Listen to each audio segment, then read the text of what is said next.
আপনাদের সবাইকে আমন্ত্রণ জানাচ্ছি আমাদের ইউটিউব চ্যানেলটি সাবস্ক্রাইব করে আমাদের সঙ্গে কানেক্ট থাকবার জন্য। আমাদের এই ইউটিউব চ্যানেলটি হবে ভবিষ্যতে আমাদের প্রাণকেন্দ্র। ধীরে ধীরে আমি সেটা আপনাদের জন্য পরিষ্কার করব। ওকে, আপনার নাম এবং পরিচয়টা যদি একটু বলতেন।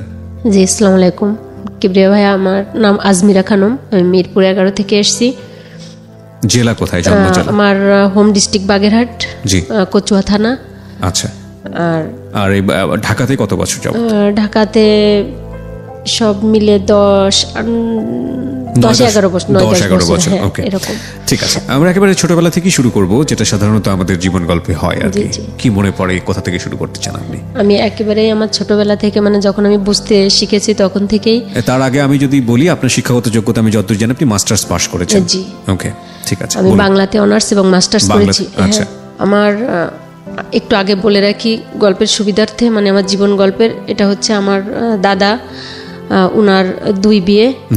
আমার দাদি যখন, আমার প্রথম দাদি হচ্ছে যখন মারা যান, তখন দেন আমার পরে নেক্সটে আমার দাদিকে আনেন, এবং আমার দাদির ঘরে আমার বাবা একা এবং আমার 3টা ফুপু। ওকে। আর আমার আগের দাদার প্রথম পক্ষের হচ্ছে 3টা ছেলে আর 2টা মেয়ে। আচ্ছা। তো আর যে সৎ ভাইরা ছিল, তো সঙ্গত কারণে আমার বাবাকে ওনারা আলাদা করে দেন। আচ্ছা। খুব ছোটবেলায়, তখন আমার বাবা 1-2-তে এরকম পড়াশুনো করেন। তো আমার দাদি মনে প্রাণে চাইতেন যে আমার এই ছেলেটা যেন পড়াশোনা না শিখে, কারণ পড়াশোনা শিখে শিখে তার চোখের সামনে জোয়ান ছেলেগুলো এভাবে মারা যায়। আর একটু বলে রাখা ভালো, হ্যাঁ, এটা এরকম। আর একটু বলে রাখা ভালো যে মোড়েলগঞ্জের নাম শুনেছেন, মোড়েলগঞ্জ জেলা, যে শরণখোলা মোড়েলগঞ্জ, ওখানে যে মোড়ল নাম করা যে জেলাটার নাম, ওটা হচ্ছে আমার দাদির বাবার নামে। ওটা খুব বনেদি সম্ভ্রান্ত পরিবার। তো আমার দাদির সাথে ওই যে কিছু প্যারানর্মাল কিছু বিষয়গুলো থাকে, ওই রকম কিছু একটা বিষয় টিষয় তার কাছে সাথে আর কি ছিল, যার কারণে নাকি তার ছেলে বাঁচত না আর কি। তো আমার আব্বা একা। তো যখন আমার বাবা প্রথম স্কুলে যায়, তখন ওই আমার চাচারা ওনাকে আলাদা করে দেন, যে তুই একাই তোর মাকে নিয়ে খাবি, এরকম একটা ব্যাপার স্যাপার। আর আমার 3টা ফুপু, তাদের বিয়ে হয়ে যায় ছোটবেলা, গ্রামে যেটা হয় আগে বাল্যবিবাহ। একটা ফুপু বাড়ির কাছে, বড় ফুপুটা, আর 2টা একটু দূরে, 2-3 গ্রাম দূরে। তো যাই হোক, এরকম করে আমার বাবা ওই এক বোনের বাড়ি 1 মাস, 2 বোন, আর এক বোনের বাড়ি 1 মাস, এরকম করে আমার ফাদারের লাইফটা অনেক কষ্টের। তো এরকম করে উনি এসএসসি পরীক্ষা দেন। উনি আমাদের বাড়ি এবং আর আমার নানা বাড়ি পাশাপাশি। আচ্ছা, দৌড় দিলে মনে হয় যে 10-15 মিনিট লাগে, এরকম আর কি, পাশাপাশি গ্রাম। তো আমার বাবা আমার নানা বাড়িতে লজিং থাকতেন, আগে তো লজিংয়ের ছিল, তো লজিং থাকতেন ওখানে। তো আমার নানারা আবার হচ্ছে যেটা বলে যে ওই ধানি পানি গৃহস্থ, খুব যেটাকে বলে যে ধান চাল গরু বাছ, মানে যেগুলো একটা আদর্শ, একটা কোনো কিছুর অভাব নেই, এরকম একটা। তো আবার আমার নানাও একটা এলাকার একজন গণ্যমান্য ব্যক্তি ছিলেন, মারা গেছেন উনি। তো ওখানে আমার দাদার ফ্যামিলিও তো খুব ভালো ছিল, কিন্তু এখন তো তার এই 2টা সংসারের কারণে এখন এই অবস্থা। তখন তো যে গ্রামে যে একটা অভাব অনটন ছিল, ওই যে দেশ স্বাধীনের আগে থেকে এরকম, এবং তার পরপরই আমার বাবা এসএসসি পাশ করেন 1976-এ। তো 76-এ পাশ করার পরে আমার দাদি মারা যান। আচ্ছা। আমার বাবার রেজাল্টের পরে আমার দাদি মারা যান, এবং আমার দাদি মারা যাওয়ার পরের বছরই আমার বাবা বিয়ে করেন। আচ্ছা। আমার মাকে। তো বিয়ে করার পরে সংসার করতে থাকেন, উনি টিউশনি করতেন, এবং তখন তো চাকরির খুব ডিমান্ড ছিল। জি, এখনো ডিমান্ড, এখনো তখনকার ডিমান্ড আর এখনকার ডিমান্ডের ক্ষেত্রে খুব পার্থক্য আছে অনেক। তখন তো আসলে সরকারি চাকরি ছাড়া বেসরকারি চাকরি তেমন একটা ছিল না, এবং ডেকে ডেকে নাকি চাকরি দেওয়া হতো। আচ্ছা, এরকম। তো আমার বাবা একটু, মানে কি বলা যায়, উনি খুব মাল্টি ট্যালেন্টেড ছিলেন।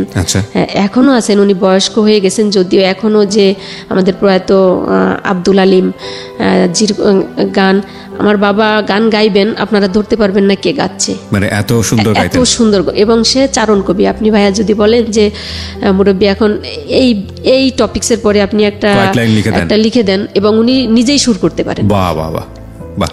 এরকম উনি খুলনা বেতার কেন্দ্রে উনি চান্স পেয়েছিলেন। তখন ওই যেটা বললাম যে কুসংস্কার, তখন লোকজন বলল সুলতান, আমার আব্বার নাম শেখ সুলতান আলী, যে মুসলমানের ছেলে ওই যে বাদ্যযন্ত্র দিয়ে গান করবি, তুই তো আখেরাত পাবি না, মানে এরকম কিছু একটা। আব্বার গেলেন 196টা গান আব্বার নিজের স্বরচিত, মানে নিজের লেখা এবং সুর করা। বাহ। আর আমি যখন ছোটবেলায় স্কুলে পড়াশুনো করতাম তখন আব্বার হচ্ছে নিজের লেখা জারি, তারপর হচ্ছে গজল, এগুলো আমি নিজে গাইতাম এবং ওগুলো থেকে আমার ফার্স্ট পুরস্কার থাকতো। এটা তো যাই হোক, আব্বার তখন টেক্সটাইলে একটা চাকরি হলো। তো আব্বা চলে গেল ওখানে চাকরিতে। যাওয়ার পরে আমার টানে নাকি আব্বা চলে আসলো এলাকায়। চলে আসার পরে আমাদের বাড়ির সামনে একটা মক্তব, যেটা বলে মাদ্রাসা টাইপের, যে বাংলা আরবি দুটোই পড়ানো হতো, ওখানে আর একজন ছিলেন মুরব্বী, ওনার সাথে আব্বা আর কি টিচিং দেওয়া শুরু করলেন। তো আগেও যে গ্রামে একটা ব্যবস্থা ছিল যে লোটা, মানে যেটা বলে প্রত্যেক ঘরে ঘরে হচ্ছে ওইটা কিনে দেওয়া হতো কমিটির পক্ষ থেকে, এবং ওরা ওই যে মহিলারা যখন রান্না করতে যেত, মুষ্টি চাল যেটা বলে, ওটা রেখে দিত। সপ্তাহ পরে প্রত্যেক শুক্রবার ওটা গ্রামের আর 2-1টা ছেলে পেলে নিয়ে ওটা কালেকশন করা হতো, এবং ওটা জমা করার পরে ওটা বিক্রি করা হতো। বিক্রি করে যে টাকাটা হতো ওটা ওই টিচারদের, 2জন ছিল তো, ভাগ করে দিত। তা এরকম করে চলছি। আর আমাদের বাধাল বাজার নামে একটা জায়গা আছে, ঐতিহ্যবাহী খুলনার বাগেরহাট থেকে অনেকেই আমাদেরকে শোনেন এবং অনেকেই ফোন কল পাঠান, আমি পাই। আমার খুব ভালো লাগে যে জিনিসটা আমার আগের রেডিওতে নেটওয়ার্কিংয়ের কারণে ছিল না। এটা আমার একটা নতুন এক্সপিরিয়েন্স এবং লোভের জায়গা বলতে পারেন। দেশের এমন এমন জায়গা থেকে ফোন কল আসে যখন বলে যে আমি অমুক জেলা থেকে বলছি, আমি অমুক জেলা থেকে বলছি। আমার জীবনে কখনো যাওয়া হয়নি সাতক্ষীরাতে, এটা আমার খুব ভালো লাগে। আমার সাতক্ষীরা থেকে অনেক ফোন আসে, রংপুর থেকে ফোন আসে এবং বিভিন্ন জেলা থেকে ফোন আসে। তো এই মুহূর্তে অনেকে শুনছেনও আমি জানি, তাদের সবাইকে বলবো যদি ফোন করেন প্লিজ প্রথমে নিজ জেলাটা বলে নেবেন, তাহলে আমরা বুঝতে পারবো যে কোথা থেকে আপনি শুনছেন এবং পুরো জায়গায় কাভারেজটা ঠিক মতো পাচ্ছেন কিনা। এটা আমাদের খুব মানে একটা শান্তির জায়গা বলতে পারি আমি। হ্যাঁ বলুন। হ্যাঁ জি, আব্বা আবার হচ্ছে খুলনাতে চলে আসলো টেক্সটাইলে চাকরি করার জন্য। তো আমাদের তখন ইতিমধ্যে আমার আর একটা ভাই হলো। তো ও অনেক, ওর নর্মাল ফিগার আসতে অনেক দেরি হচ্ছে। ওই ভাইটা এখনও কেমন আনমনা টাইপের, এরকম খুব সহজ সরল, কিন্তু মনে হচ্ছে যেন খুব সহজ সরল, কিন্তু অনেক জ্ঞানী। ও ক্লাস 5 পর্যন্ত পড়া, এরপরে ওকে আর আমরা স্কুলে শত চেষ্টা করেও মানে প্রেশার দিয়ে ভালোবাসা দিয়ে কোনোভাবেই পারিনি, ও যাবেই না। তো তারপরে ও কিন্তু ইংরেজি পত্রিকা পড়তে পারে, বাহ, এরকম আর কি। এবং ও যখন ক্লাস 3-তে পড়ে, বঙ্গবন্ধুর যে একটা এই যে ভাষণ আছে, ওই ভাষণটা হচ্ছে ও বলে ও ফার্স্ট পুরস্কার পেয়েছিল। তখন আমরা খুলনাতে চলে আসি। খুলনাতে চলে আসার পরে আবার ওই তখন টেক্সটাইলের চাকরিটাও চলে যায়, সরকার পক্ষ নিয়ে নাকি কি যেন গ্যাঞ্জাম কর্মী ছাঁটায়। তখন আব্বা কি করলেন, বললো যে তো শহর, খুলনাতে আসছি, আমার তো গ্রামের কেউ নাই এখানে, তো আমি এখানে কি করব, আমার তো ফ্যামিলি চালানো লাগবে। আমি তাহলে আব্বা রিক্সা চালানো শুরু করলেন ওখানে।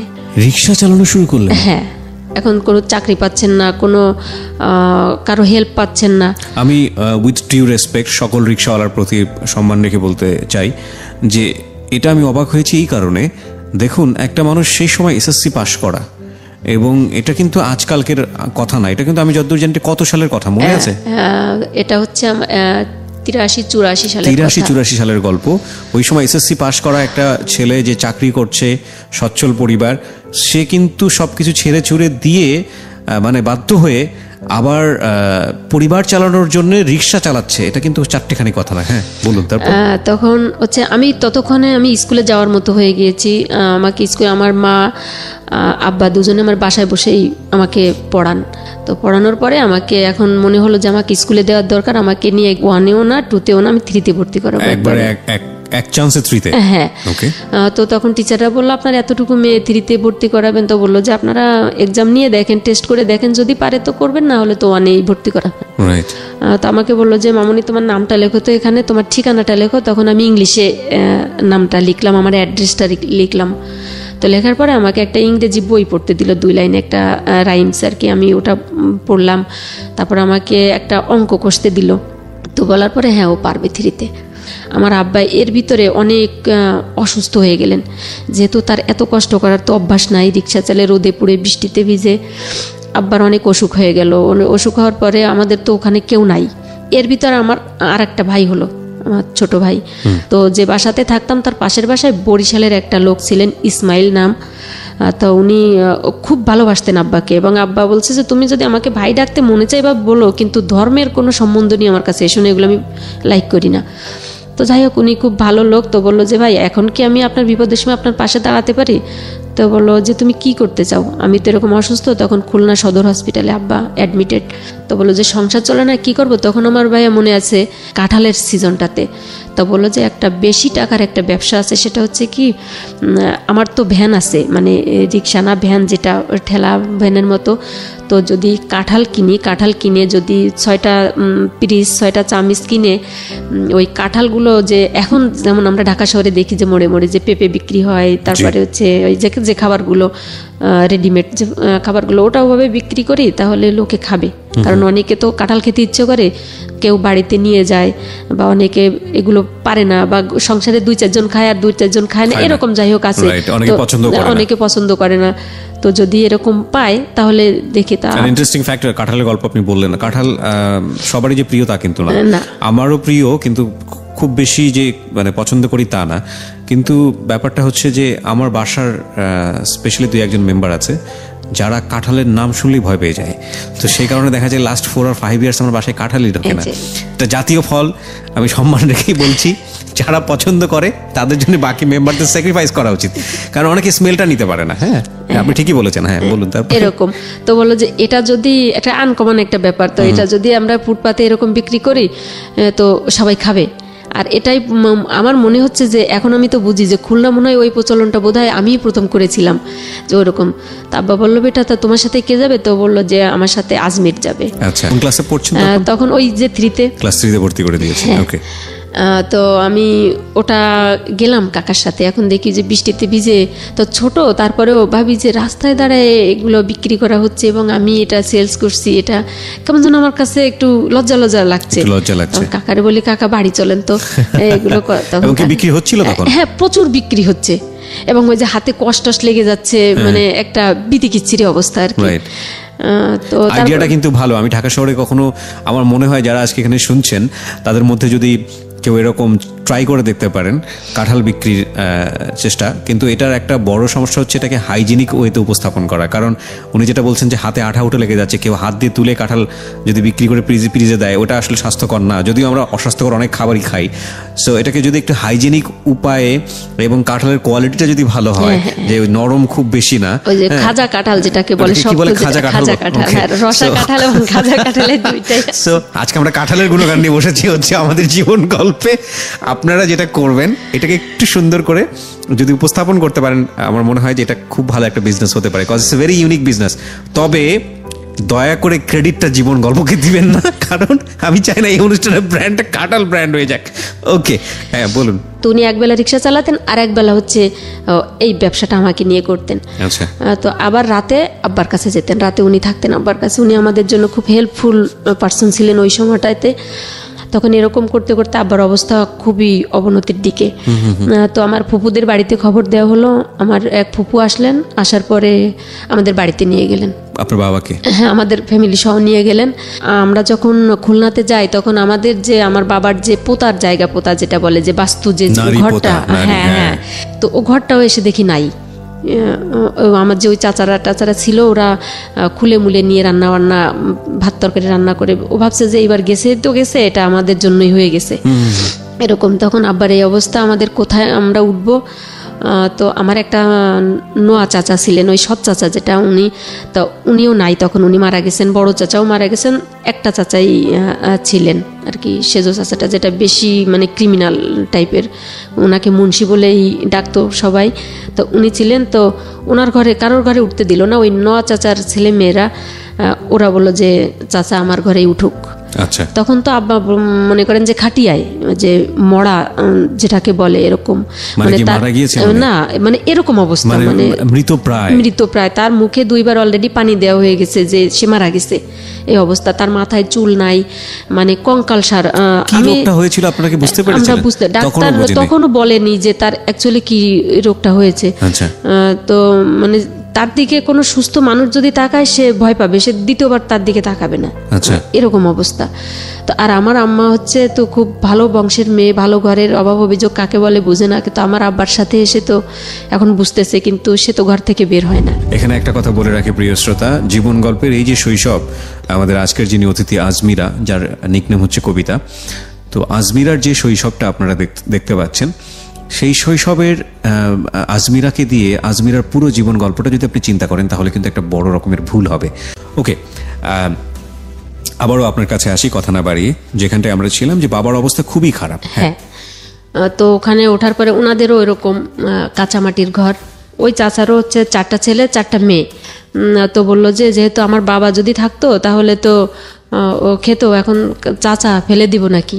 আগের 5 বছর মেয়াদি বিজিবি কার্ড ছিল, যে এখন যেটাকে রেশন কার্ড বলে, 30 কেজি মাসে 30 কেজি গম বা চাল এটা দিত, ওটা একটা দিয়ে দিল। তো মা তো সেই কান্না যে আজকে আমার কাউন্সিলে যেতে হবে চালের জন্য, কোন ঘরের মেয়ে ছিলাম আমি, অথচ কোথায় লাইনে দাঁড়াতে হবে, ভাগ্যের কি নির্মম পরিহাস এটা। তো আমি বললাম যে মা তোমার যাওয়া লাগবে না, আমি যাব, অন্যান্য লোকজন যায় আমি যাব। তো ওরকম আমি যেতাম, হেল্প করতো সবাই। তো এর ভিতরে ভাইয়া কি হলো, ওই স্কুলের কিন্তু রেজাল্ট দিয়ে দিল, বাৎসরিক রেজাল্টটা দিয়ে দিল ক্লাস 3। তো ওইখানে তো এখনকার মতো তো যোগাযোগ ব্যবস্থা বা যে অ্যাড্রেসের বিষয়টা ওরকম আপ টু ডেট ছিল না। তো যতটুকুই ওখানে ঠিকানা ছিল, ওই টিচাররা রেজাল্ট পাওয়ার পরে, মানে আমি ওই 3 মাসে পল্লীমঙ্গলে তখন ব্যাপক অনেক স্টুডেন্ট, ওখানে আমার ক্লাস 3-তে ছিল 96 জন স্টুডেন্ট। তো ওর ভিতরে আমি ফার্স্ট হয়েছিলাম। রেজাল্ট দেওয়ার পরে তখন হচ্ছে ওই টিচার আমাকে দেখার জন্য, মানে আমাকে নেওয়ার জন্য ওই অনেক ট্রাই করে, অনেক খুঁজে খুঁজে যে বাড়িওয়ালার কাছে থাকে, আমরা বাসা ভাড়া ছিলাম, তো ওনার কাছ থেকে মানে কিছু প্রাইমারি ঠিকানা নিয়ে, হেল্প নিয়ে, উনি খুঁজতে খুঁজতে আমাদের বাড়ি পর্যন্ত চলে আসলো। মানে তো বললো যে মেয়েটা তো একটা সুন্দর রেজাল্ট করছে, আমরা তো আন্ডার এস্টিমেট করছি। হ্যাঁ, ওই খুলনা পল্লী মঙ্গল স্কুলের টিচার, তো ও তো ফার্স্ট হয়েছে, এটা বললো। তখন তো আর অত বুঝতাম না যে ফার্স্ট সেকেন্ড বা এই কম্পিটিশন। এখন যে বাচ্চারা কেজিতে পড়ে, মানে প্লে নার্সারিতে পড়ে, এদের ভিতরে যে ওটা তো আমাদের ভিতরে ওই সময়কার ছিল না। তো বুঝতাম যে আমি ফার্স্ট হয়েছি, আমি লিখেছি ফার্স্ট হয়েছি, এটা তো আর এমন কোনো কিছু আহামরি কোনো কিছু না, আমার যে নিতে আসতে হবে। তো আব্বা বললো যে ভাই আমি তো এরকম মরার মতো অবস্থা, এখন তো আমার তো বাচ্চা কাচ্চা ফ্যামিলি নিয়ে খুলনাতে যাওয়া সম্ভব না। তখন টিচাররা চলে গেলেন, 2 জন আসছিলেন। তো এখন ওই আমি আমার আত্মীয় স্বজনের বাড়িতে যেতাম। এখন আমার পড়াশোনা কিন্তু ভাইয়া বন্ধ, তো প্রত্যেক ঘরে তো ছেলে মেয়ে আছে, সবাই পড়তে বসে। তো আমার তো মন চাই যে আমি পড়তে বসে, তো ওদের সাথে বসে যেতাম পড়তে। তা এর ভিতরে ছিল আমার একটা চাচাতো ভাই, সে আমার আব্বার বড়, ওই বড় চাচার ছেলে। সঙ্গত কারণে আমার আব্বা তো দ্বিতীয় ঘরের ছেলে, এই কারণে ও হচ্ছে কিছুদিনের বড় আমার আব্বার। তো ওর একটা মেয়ে, ওর 2টা ছেলে মেয়ে, বড় মেয়েটার নাম লিপি, ছেলেটার নাম কবির, ওরা পড়াশুনো করতো। তো আমি বললাম, তো ও আমাদের বয়সে বড় বিদায় আমরা সবাই ওকে ফুপু ডাকতাম। তো বললাম যে ফুপু আমারে না একটু স্কুলে ভর্তি করো। তা বলে তুই স্কুলে যাবি? তাই আমি বললাম হ্যাঁ, দেখো না আব্বার এই অবস্থা, তখন কালকে তুই আমার সাথে স্কুলে যাবি। তো তখন ক্লাস 5-এ পড়ে। তখন মনে আছে ও আমাকে 7 টাকা দিয়ে ভর্তি করালো, এবং ওর সাথে আমি নিয়মিত। এইবার আমি আর বাড়ির কোনো কাজে যাই না, এখন আমাকে বেঁধে রাখলে, আমার হাতে পায়ে ধরে কান্নাকাটি করলেও আমি আর থামছি না বাড়িতে, আমি স্কুলে যাচ্ছি। মানে বৃষ্টির সময় তো ভাই আমাদের বাড়ির উঠানে মনে হচ্ছে গরু আছে তো প্রত্যেকের, মানে আঁঠু কাদা যেটা বলে, মানে সেই ইলাহি অবস্থা। ওর ভিতর থেকেও চলে যেতাম স্কুলে।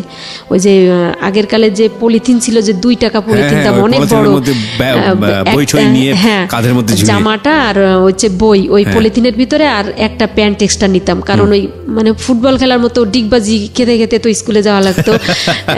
হচ্ছে স্কুলের পুকুর থেকে গোসল করে কাদা ধুয়ে আবার ওই জামা কাপড় পরে আবার ক্লাস করতাম। তো ওখানে গিয়ে যেহেতু আমি শহরের স্কুল থেকে পড়াশোনা করে অন্তত 2-4-6 মাস গেছি, তো আমি একটু চটপটে বেশি ছিলাম।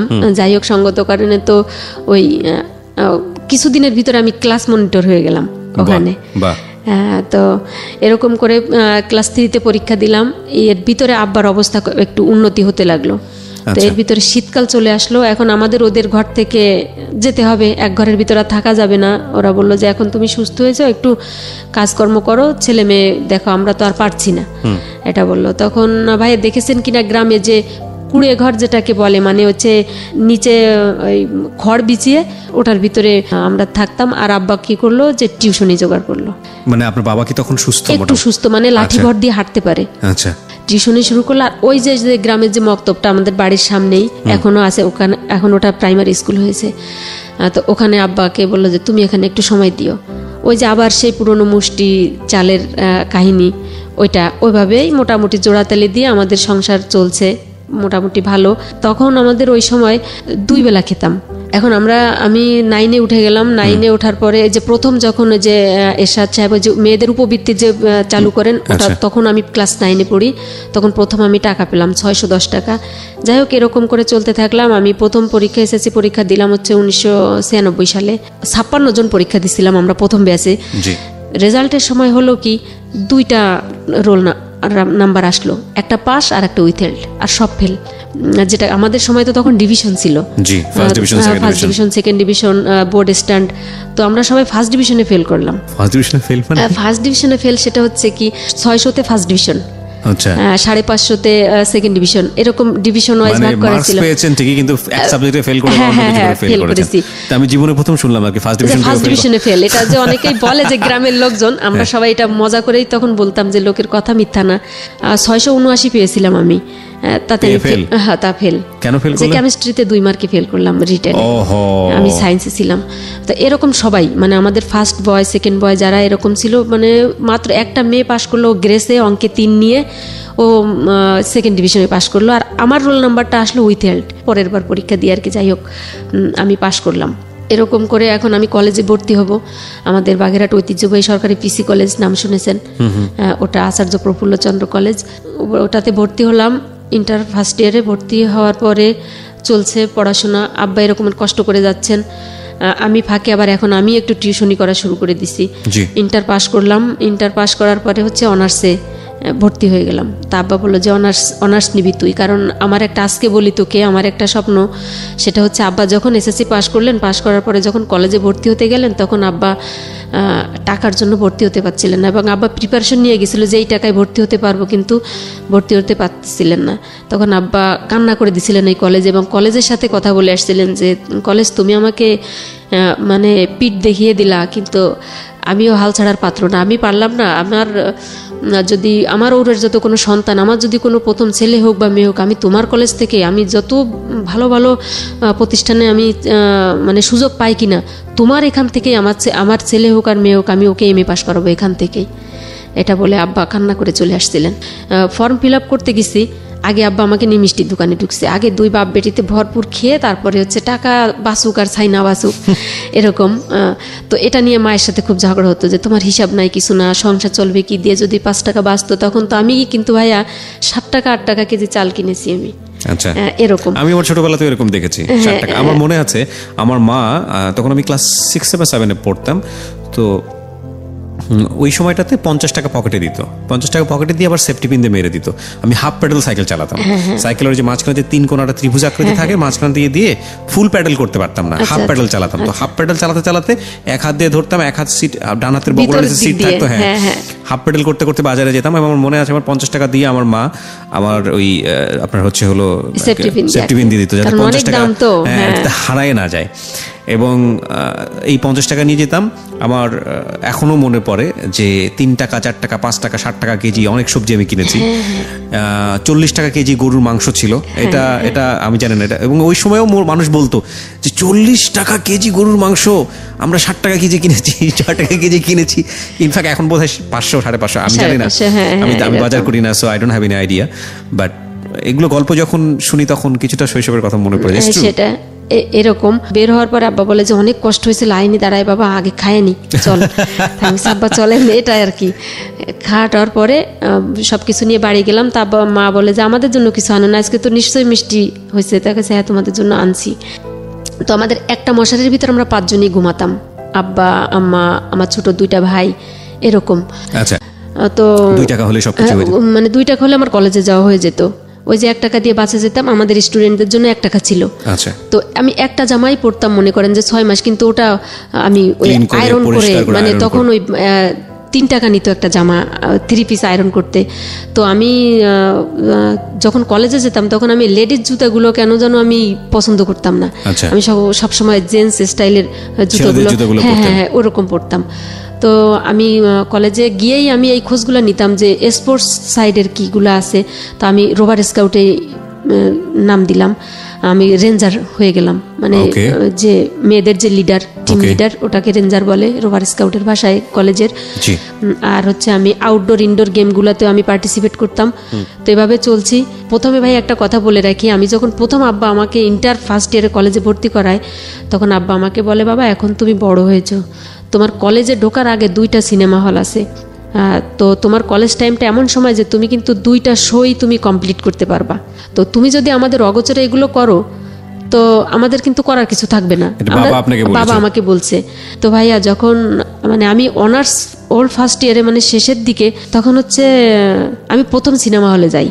তখন আমাদের বন্ধু বান্ধব সব একসাথে, এর ভিতরে যে সিনেমা হলটা কোথায় বা বাগেরহাটের যে অলিগলি রাস্তাগুলো কোথায় আমি চিনতাম না। ওই যে কলেজে করে যেতাম, ওই গাড়িতে নিয়ে যেত, আবার গাড়ি থেকে যে ফেরিঘাটে আসতাম, এই পথগুলো চেনা ছিল এরকম। তো আর হচ্ছে আড্ডা মারা বা যে বাজে টাকা খরচ করা, এই সোর্সটাও তো আমার নাই, প্রশ্নই ওঠে না। যাই হোক, এখন ওই দিন ভ্যানে উঠলো একটা মুরব্বী আর একটা মহিলা আর একটা ইয়াং একটা ছেলে। বৃষ্টি হচ্ছে, সেই ধুমছে বৃষ্টি, একদম ভিজে। আমাদের এলাকার যে একটা বাজার আছে, সাইনবোর্ড বাজার নাম, ওই ছেলেটা ওখানে নামলে একটা ব্যাগ আছে হাতে ওর। আচ্ছা, প্রচুর বন্যার মতো বৃষ্টি হচ্ছে। আচ্ছা, তো বলে যে তুই ব্যস্ত, এদিকে আস। তুই তো ছেলেটা বলছে আপনাকে এটা না, মানে আরেকটা ছেলে এসে বলতেছে যে আমার যে পরিচিত আগে থেকে। হ্যাঁ, তো আমি ওখানে একটু বসলাম, মানে ওরা ডাকলো। তো ওই যে ছেলেটা আমার আত্মীয়, ওটা ডাক দিয়ে বললো যে ওই ছেলেটাকে যার হাতে ব্যাগ, তো বললো যে আজমির তো আমার একটা বন্ধু। তো আমি বলে ভালো। তা বললো যে আপনার বাড়ি কোথায়, এই জায়গার নাম কি, এই বললো ইন্ট্রোডিউস। তা হচ্ছে বললো যে তুই বাড়ি যাবি না, আমাকে বললো আমার ওই রিলেটিভটা। তা বললো হ্যাঁ বাড়ি যাবো। তাহলে ভ্যানে আসো, আমরাও তো বাড়ি যাচ্ছি, ও আমাদের বাড়ি যাবে। বললাম যে না, আমি ভ্যানে যাবো না, আমার যাইতে দেরি হবে, আমার একটু কাজ আছে। তো বলে কোনো কাজ নেই, ওঠো ভ্যানে। এখন একটু লজ্জাও লাগতেছে, কারণ ওরা তো ভ্যানে যাবে, ওরা যদি দাঁড়ায় থাকে পথে, যদি দেখে যে আমি হাঁটতে হাঁটতে যাচ্ছি। তো উঠলাম, ওঠার পরে তো ওই যে ভ্যানে ওঠার পরে 2-3টা কথা হলো যে আপনি কি পড়াশোনা করেন, কোথায় পড়েন, ওই ছেলেটা বললো আমাকে। কিন্তু ওই ছেলেটা 1 বছর ধরে নাকি আমাকে ফলো করে। প্রিয় শ্রোতা, দেখুন, আমি একটু আগে আপনাদেরকে কিছুক্ষণ আগে, মানে মিনিট 20 সময় আগে বলেছিলাম যে কোনোভাবে অনুমান করবেন না গল্পটা কোথায় গিয়ে দাঁড়াবে। দেখুন সেটা প্রমাণ হলো কিনা। গল্পটা এখন যে জায়গায় দাঁড়িয়ে আছে সেখান থেকেও আপনি অনুমান করবেন না যে এর পরের ব্রেকে গল্পটা কোথায় গিয়ে দাঁড়াবে। এই জন্যই আমরা বলি যে জীবন নাটকের চেয়েও অনেক অনেক বেশি নাটকীয়। আমাদের চ্যানেলটি অবশ্যই সাবস্ক্রাইব করবেন, কারণ এই চ্যানেলটি আসলে আপামর জনসাধারণের চ্যানেল হয়ে উঠবে ধীরে ধীরে। আজমিরা, আমরা যে গল্পে ছিলাম যে আপনি আপনার সঙ্গে ওই আগন্তুক বা অপরিচিত যে ছেলেটি, তার সঙ্গে টুকটাক 2-1টা কথাবার্তা হচ্ছিল এবং আপনাকে সে বলল যে 1 বছর আগে থেকে আপনাকে সে ফলো করে। এটা আপনি পরে জেনেছেন তাই তো, নাকি ওই ছেলেই আপনাকে বললো? যে পরে জেনেছেন। ওকে, বল। তো জানার পরে আমি আমার হচ্ছে স্টেশনে নেমে গেলাম, আমার বাড়ির সামনে, ওরা চলে গেল। তখন হচ্ছে আমাদের বাদাল যে বাজারের কথা বললাম, ওখানে আমি প্রাইভেট পড়তে যেতাম একটা হিন্দু টিচারের কাছে। তো আমরা একসাথে 10-12 জন পড়তাম। তো ওখানে একদিন ওই লাবলু নামের ছেলেটা আসলো, মানে যেটা রিলেটিভ নাম বললে সুবিধা হবে, লাবলু। ও আসলো, এসে বললো যে একটা কার্ড দিল আমাকে, বললো যে এটা হচ্ছে আমার দোকানের নাম্বার, আর হচ্ছে আমার ওই দোস্তর মোবাইল নাম্বারও আছে এখানে, তা তো যদি কখনো দরকার হয় তো ফোন দিস। এটা বলো। তো আমি যে তোদের তো আমার দরকার হবে না, তোদের আসা যাওয়ার পথেই তোকে দেখি। তা বললো তারপরেও, কিন্তু এটা তো হচ্ছে ওর চাল আর কি ছিল। যাই হোক, ওটা আর মনে রাখিনি। কিন্তু ওর নাম কি ছিল যিনি আপনাকে ফলো করেন? ফলো করে ওর নাম ছিল শোয়েব খান। ওকে। ওর বাড়ি হচ্ছে মঠবাড়িয়া। তো একদিন শবে বরাতের সময়, 2002 সালের কথা, শবে বরাতের আগের দিন, তো বাদাল বাজারে আমার আর একটা রিলেটিভের একটা দোকান আছে। তো আমরা প্রাইভেট পড়ে একসাথে বেরোইছি। ও একটা গার্মেন্টস অ্যাক্সেসরিজের মানে দোকান দিল, যে গার্মেন্টসের কাপড় চোপড় এগুলা নতুন। না, তাহলে আমাদের আর একটা রিলেটিভ ওই বাদাল বাজারের পরে, এখানে শোয়েবের কোনো ফ্যাক্ট নাই। তো বললো যে তোরা যদি পাবলিসিটি না করিস, তোরা যদি না কিনিস তো বাইরের মানুষ কি কিনবে, এদিকে আয়। তো ওর সাথে ওর আবার মানে ফোনের দোকান, তখন তো হচ্ছে ফোন খুব রেয়ার, মোবাইল ফোন 20 টাকা 22 টাকা 25 টাকা পার মিনিট ছিল, হ্যাঁ ওরকম কল করতো। তখন বলে যে এখানে মোবাইলের দোকান দিয়েছি কিন্তু কোনো কাস্টমার আসে না, এত কম মোবাইলটা কি করা যায়। তাই আমি বলে তো তোদের কারো কাছে নাম্বার আছে, তোরা কথা বল। তোর এখান থেকে কথা বললে টাকা দেওয়া লাগবে না, তোরা 2-3 টাকা যা মনে কয় তাই দিস, কিন্তু নাইলে আব্বা আমারে ব্যবসা থেকে উঠাই দিবে, তোরা খরচ করে। এরকম মানে খুব বাউন্ডুলে ছেলে তো, বাবা জোর করে আর কি প্রতিষ্ঠানে বসায় দিছে, ও নষ্ট করে আর কি বাবার টাকা। তো আমরা 5-6 জনে মিলে তখন বললাম যে আমার কাছে তো একটা কার্ড ছিল, দেখে আছে কিনা ব্যাগের ভিতর, দেখি যে কার্ডটা আছে। আমি বলে এই নাম্বারে ফোন দিয়ে কথা বল। ওই ছেলে ফোন দিয়ে বলতেছে যে এই নাম্বার তুই কোথায় পেলি? আমি বললাম কেন, তুই চিনিস নাকি? বলে তো আমার এক দোস্ত হয়, মানে এর সাথে কানেক্টেড। আপনি কোথায় পেলেন? আমারও প্রশ্ন। ওই যে কার্ডটা দিল আমাকে, ওই যে লাবলু যে কার্ডটা আমাকে দিয়ে আসলো, ওই যে প্রথম রিলেটিভ, মানে বললাম যে নাম বললে সুবিধা হবে, সে আলটিমেটলি শোয়েবের সঙ্গে পরিচয় করিয়ে দিয়েছে।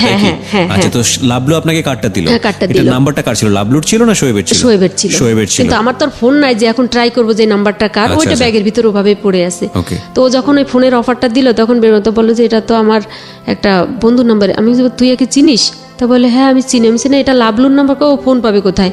আমি ওর যে নাম্বার দেওয়া, তা বলেছে ওর দোকানের নাম, কিন্তু নাম্বারটা দিয়ে দিছে ওটা হ্যাডামের জন্য, মানে যেটাকে বলে বাংলা ওদের বলার জন্য যে তাহলে এর ফোন টোন আছে এরকম। তা বলে আচ্ছা ঠিক আছে তাহলে কথা বল। তো কথা বলে যে ভাই কোথায়, এই তাই, এই কালকে তো সবে বরাত, আপনি আসিয়েন, আমাদের দাওয়াত থাকলো। আমি আর কথা বললাম না। আমি বলে না এখানে কথা করে আপনি জানতে পারলেন যে এটা শোয়েবের ফোন? হ্যাঁ। আচ্ছা, ওই যে ওই রাসেল নামের ওই ছেলেটা বললো, ওর নাম রাসেল, যার দোকান। তো গেল একদিন পরে সবে বরাত, একদিন দেখি সবে বরাতের দিন বিকেলবেলা, সবে বরাতের দিন আমার ফুপুরা আমাদের বাড়িতেই আসে সবাই, বাবার বাড়িতে, বাবা আমার কবর জিয়ারত করার জন্য।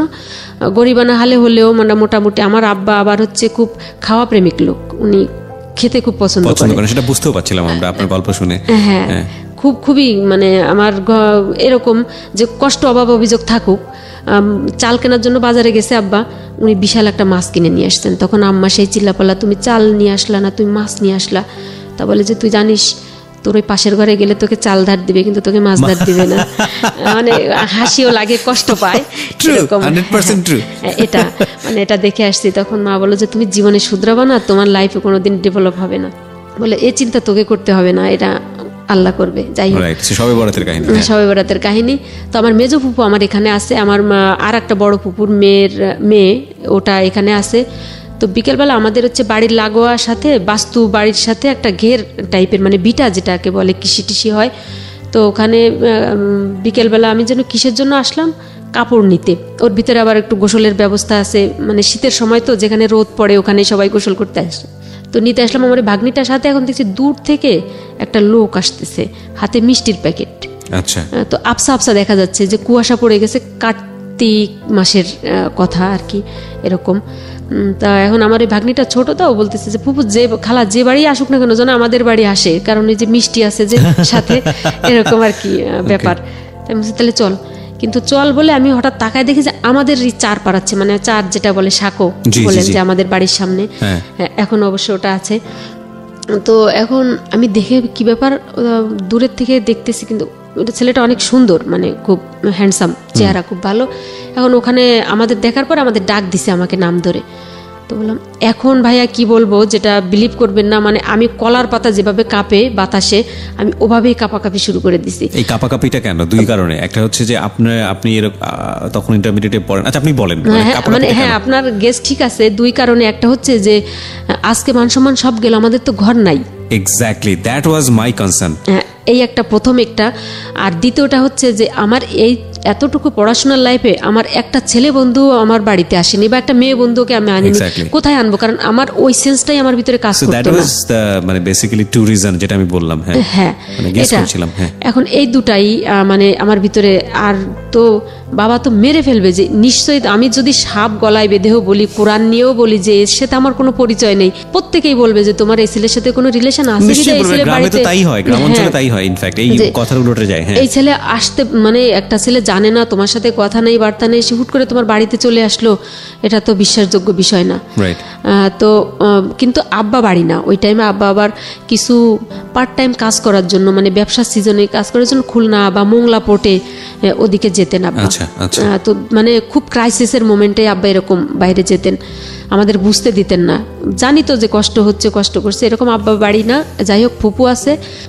তো এখন আমাদের তো ওই যে কুড়ে ঘর, কিন্তু আমার একটা ভাবি চাচাতো ভাইয়ের বউ, আমার চাচাতো ভাইটা বার্জে চাকরি করতো, ওটা বিয়ে করেছিল বরিশাল। তো বরিশাল, এই ছেলে ওর বাড়িও বরিশাল। খুব এখন আমি ভাবিকে বললাম যে ভাবি এরকম একটা ছেলে আসছে, ওর সাথে তো আমার একদিন কথা হয়েছে, ও আজকে দেখি চলে আসছে কোনো কিছু না জানে। তো বললো যে ওই ভাইটার আবার একটা আলটিমেট দেওয়া ছিল যে আমাদের ফ্যামিলির সাথে কথা বলতে পারবে না ওর বউ, কারণ ওই ভাইটা ছিল অনেক শয়তান।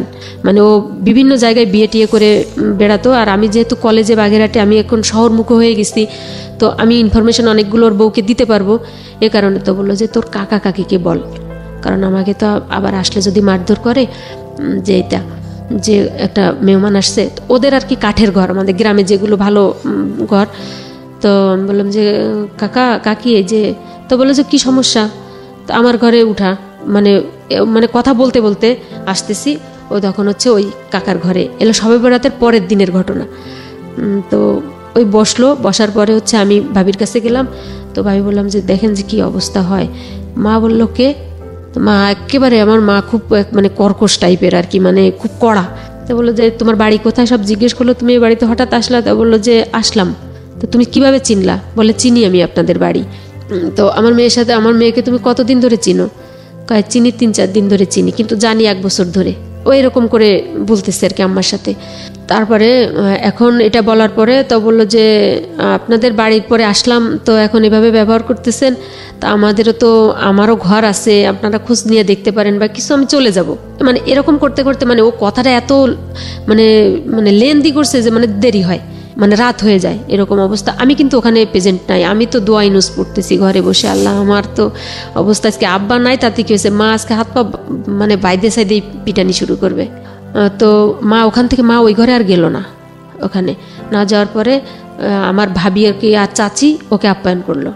ওকে আপ্যায়ন করার পরে ও মানে আমার কাকা তখন আসে, ওই যে আমার যে কাকাটা, মেজো কাকাটা, উনি আসেন। উনি খুব বয়স্ক। থাকার পরে রাতে যার যার ঘরে, মানে উনি তো ওনার ঘরে আর আমরা আমাদের ঘরে, পাশাপাশি ঘর। মা শুধু একটাই কথা, তুই কিভাবে চিনিস, বাড়ি কোথায়, তুই দেখছিস আগে কখনো? মানে ওই আমি একই কথা বলে যাচ্ছি।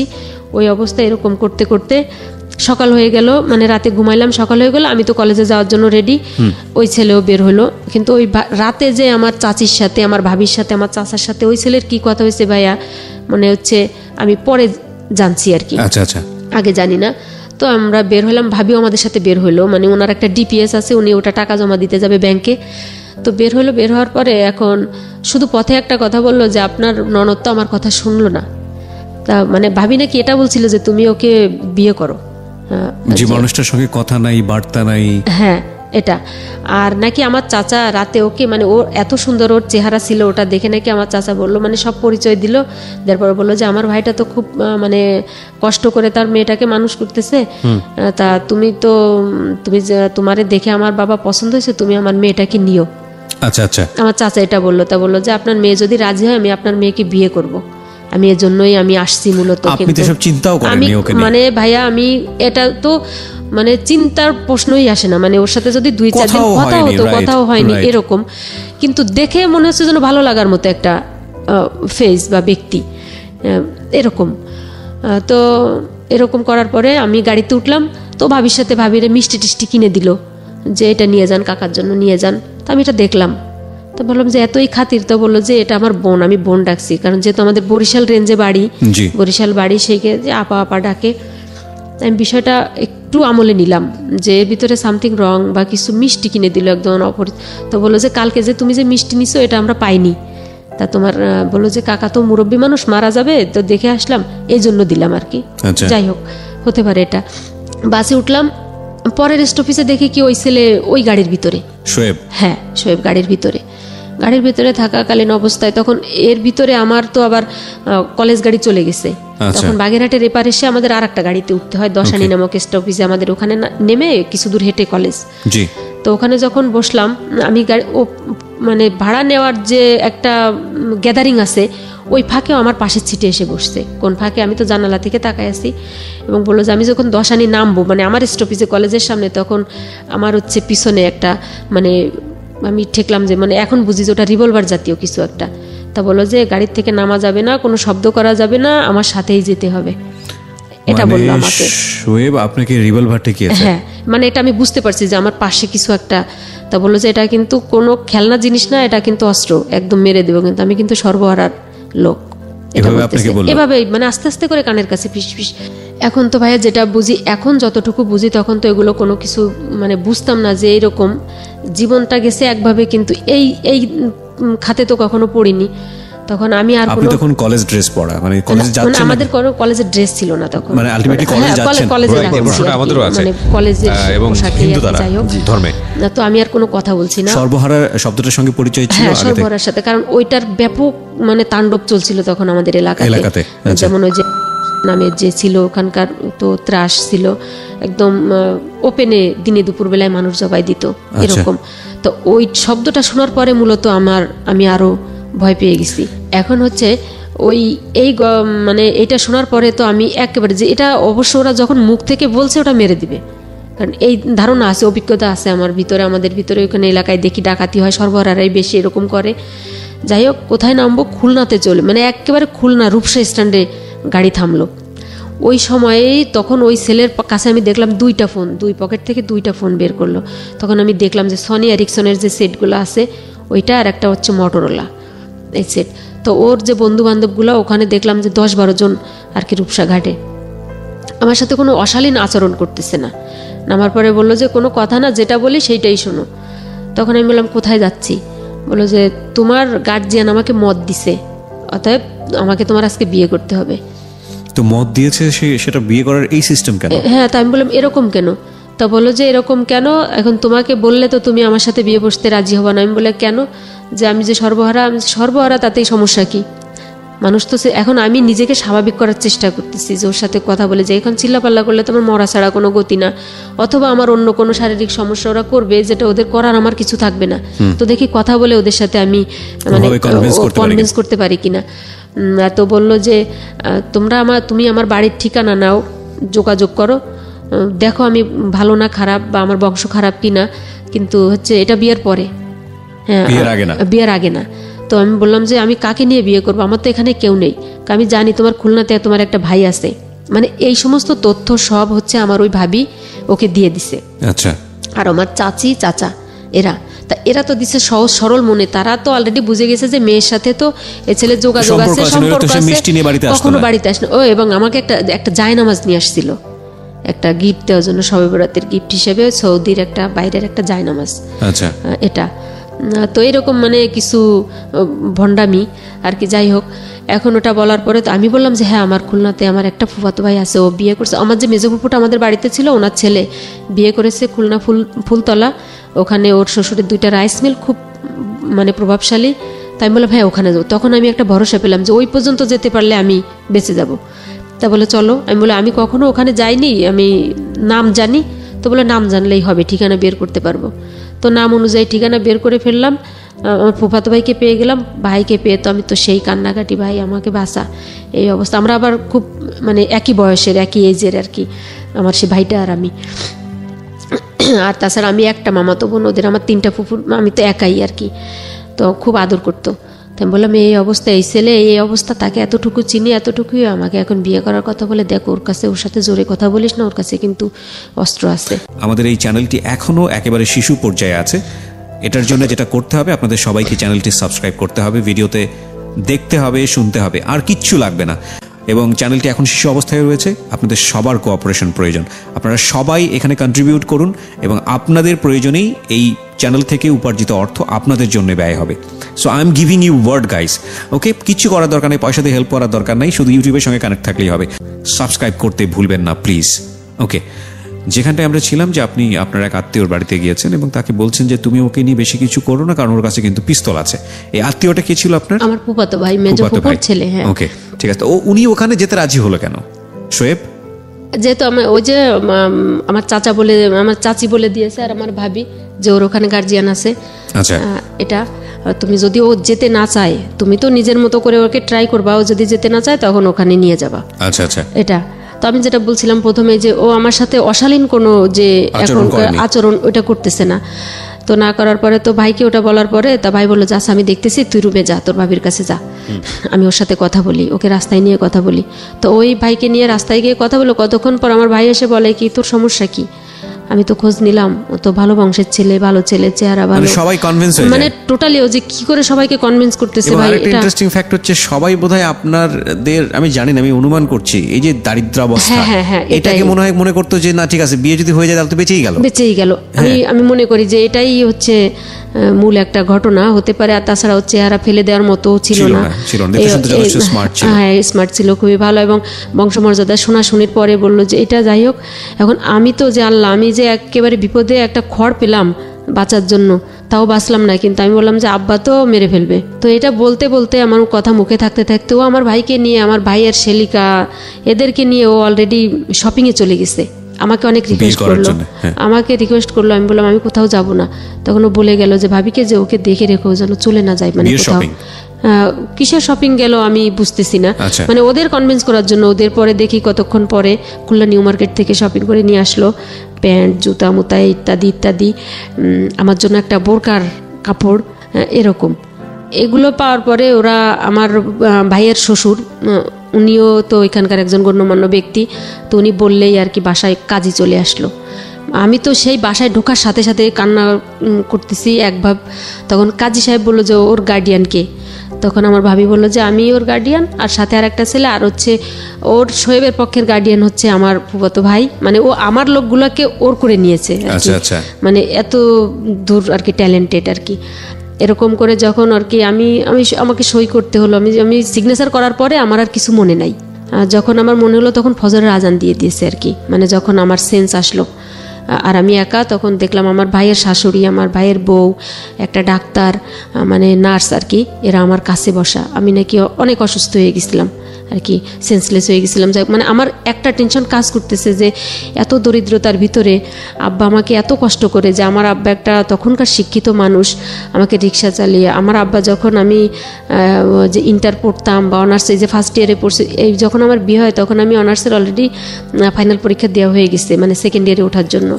তো আমার আব্বা বই কিনতে যেতেন, রিক্সা দাঁড় করায় রাইখে বই যখন কিনতে যেত তখন রিক্সাওয়ালা ভেবে সবাই বলতো আপনি এই বই দিয়ে কী করবেন, আপনি বইয়ের নাম জানলেন কিভাবে?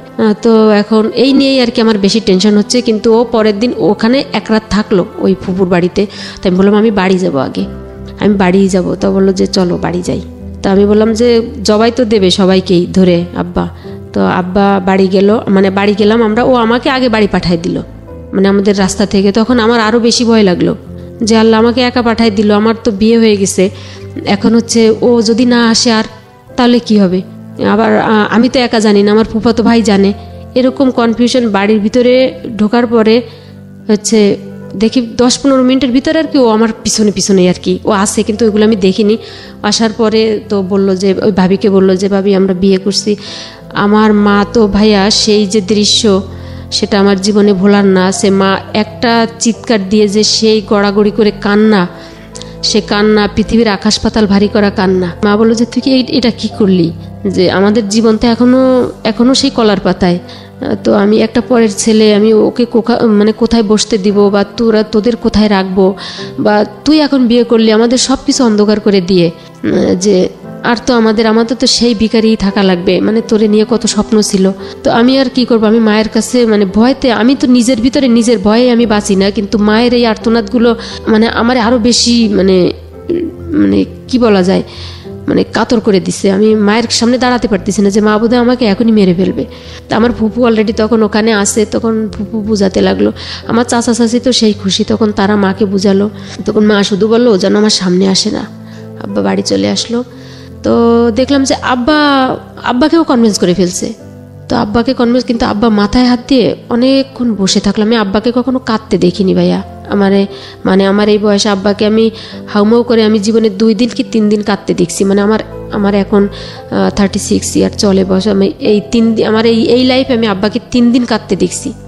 তো আব্বা মাথায় হাত দিয়ে মানে বসেই আছে, মানে 2 মাথায় 2 হাত দিয়ে। আমি আর আব্বার কাছে আসছি না।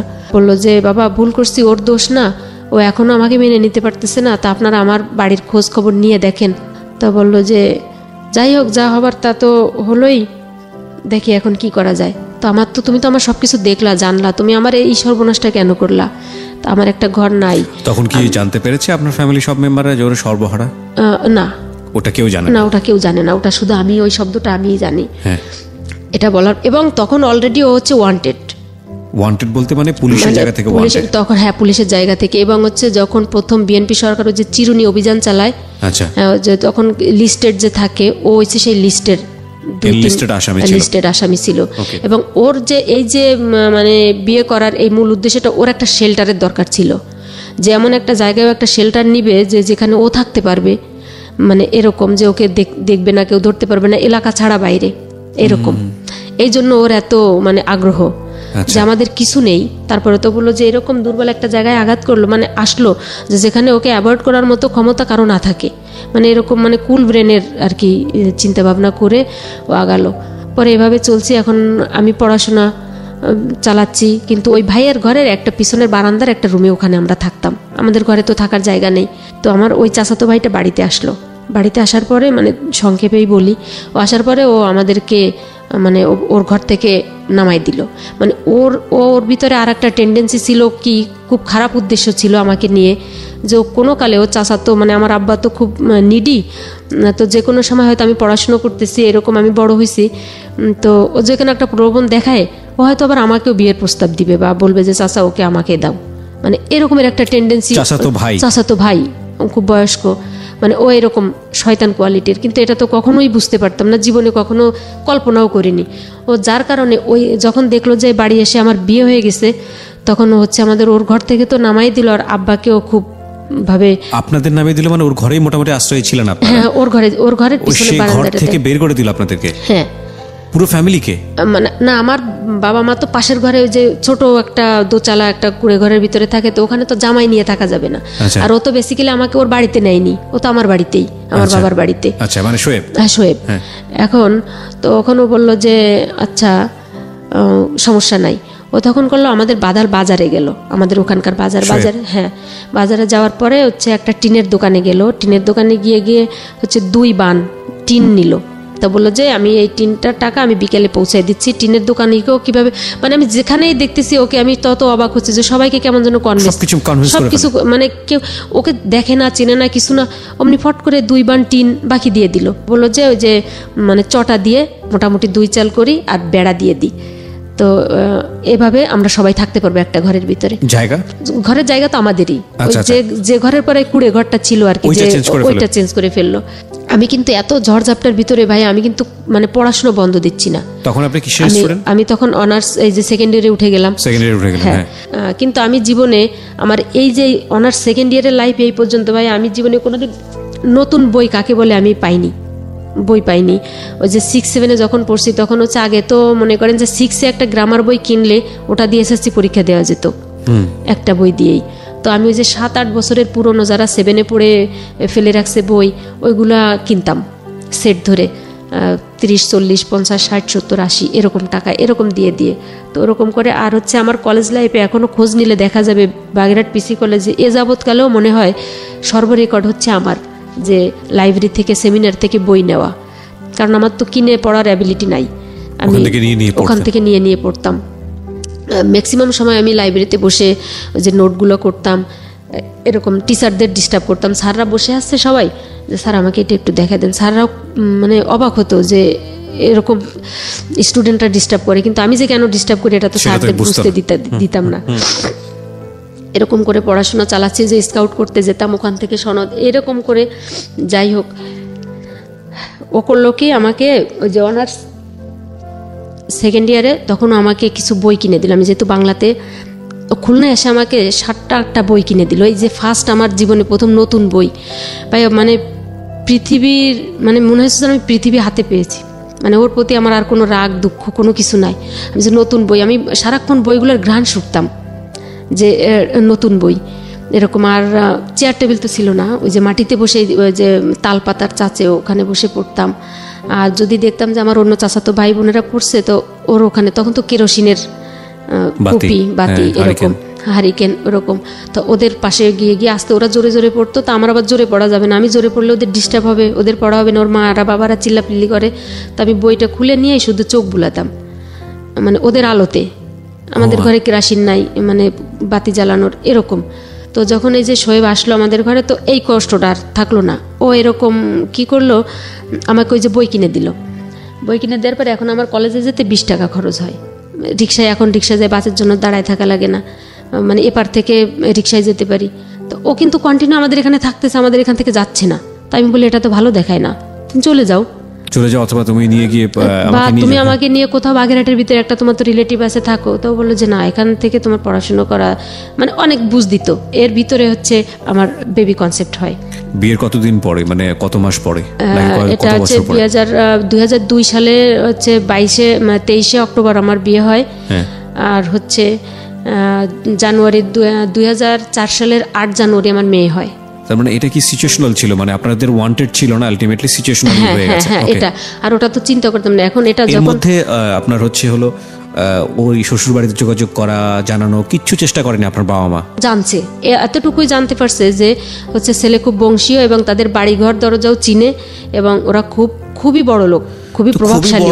এখন তো বললো যে বাচ্চা হয়ে যাচ্ছে, আপনাদের তো উচিত ছিল সেখানে গিয়ে। হ্যাঁ, এই বাচ্চা হওয়ার একটু আগে বলি। তো এরকম বিয়ের কিছুদিন পরে বলতে যে 3-4 মাস পরে হঠাৎ করে একটা মেয়ে আসলো আমাদের বাড়িতে। হচ্ছে ওই যে লাবলু প্রথমে অ্যাট ফার্স্টে যে ছেলেটা পরিচয় করায় দিছিল, ওই ছেলেটা সহকারে। এই চ্যানেল থেকে অর্জিত সমস্ত অর্থ এই অনুষ্ঠানের গেস্ট যারা আসেন, যারা দুস্থ, দরিদ্র কিংবা চিকিৎসা করাতে পারছেন না, তাদের জন্য ব্যয় করা হয় এবং হবে। যদিও চ্যানেলটি এখন পর্যন্ত মনিটাইজ হয়নি, এবং এই জন্য আপনাদেরকে বলবো এটা আপনাদেরই চ্যানেল, আপনারা এটা সাবস্ক্রাইব করুন, আপনারা কানেক্টেড থাকুন, এবং আপনাদের এই অ্যাক্টিভিটিসের মাধ্যমে ইউটিউব থেকে যে কয় পয়সা আসবে সবকিছুই আপনাদের জন্য ব্যয় করা হবে।